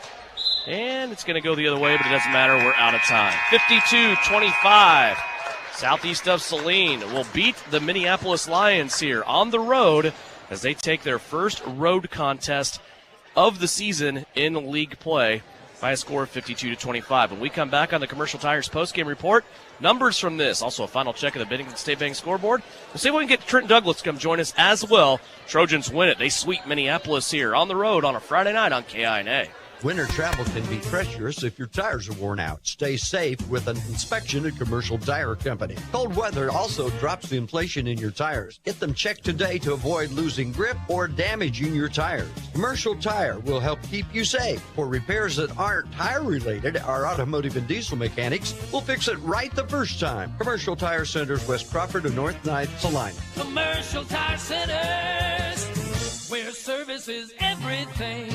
The name is JJ Lawn Care, but don't let the name fool you. It's not just lawns they care about, it's their customers. JJ Lawn Care is a locally owned business that works with people in and around Salina on more than just lawns. Warm weather is winding down. Fertilizing and winterizing your lawn and removing those pesky leaves can be a real chore. Let JJ Lawn Care come to the rescue for your fescue. Give Jathan a call today at 820-7728. JJ Lawn Care, caring for more than just your lawn. The Appliance Center. It's where you go to shop for washers, dryers, kitchen appliances, furniture, pellet grills, TVs, and so much more. If you are looking for a local family-owned business, visit the Appliance Center. We're in the big red and white building on South Broadway in Salina. Come experience the Appliance Center difference. A lot of people have been buying new vehicles over the last year and demand is high.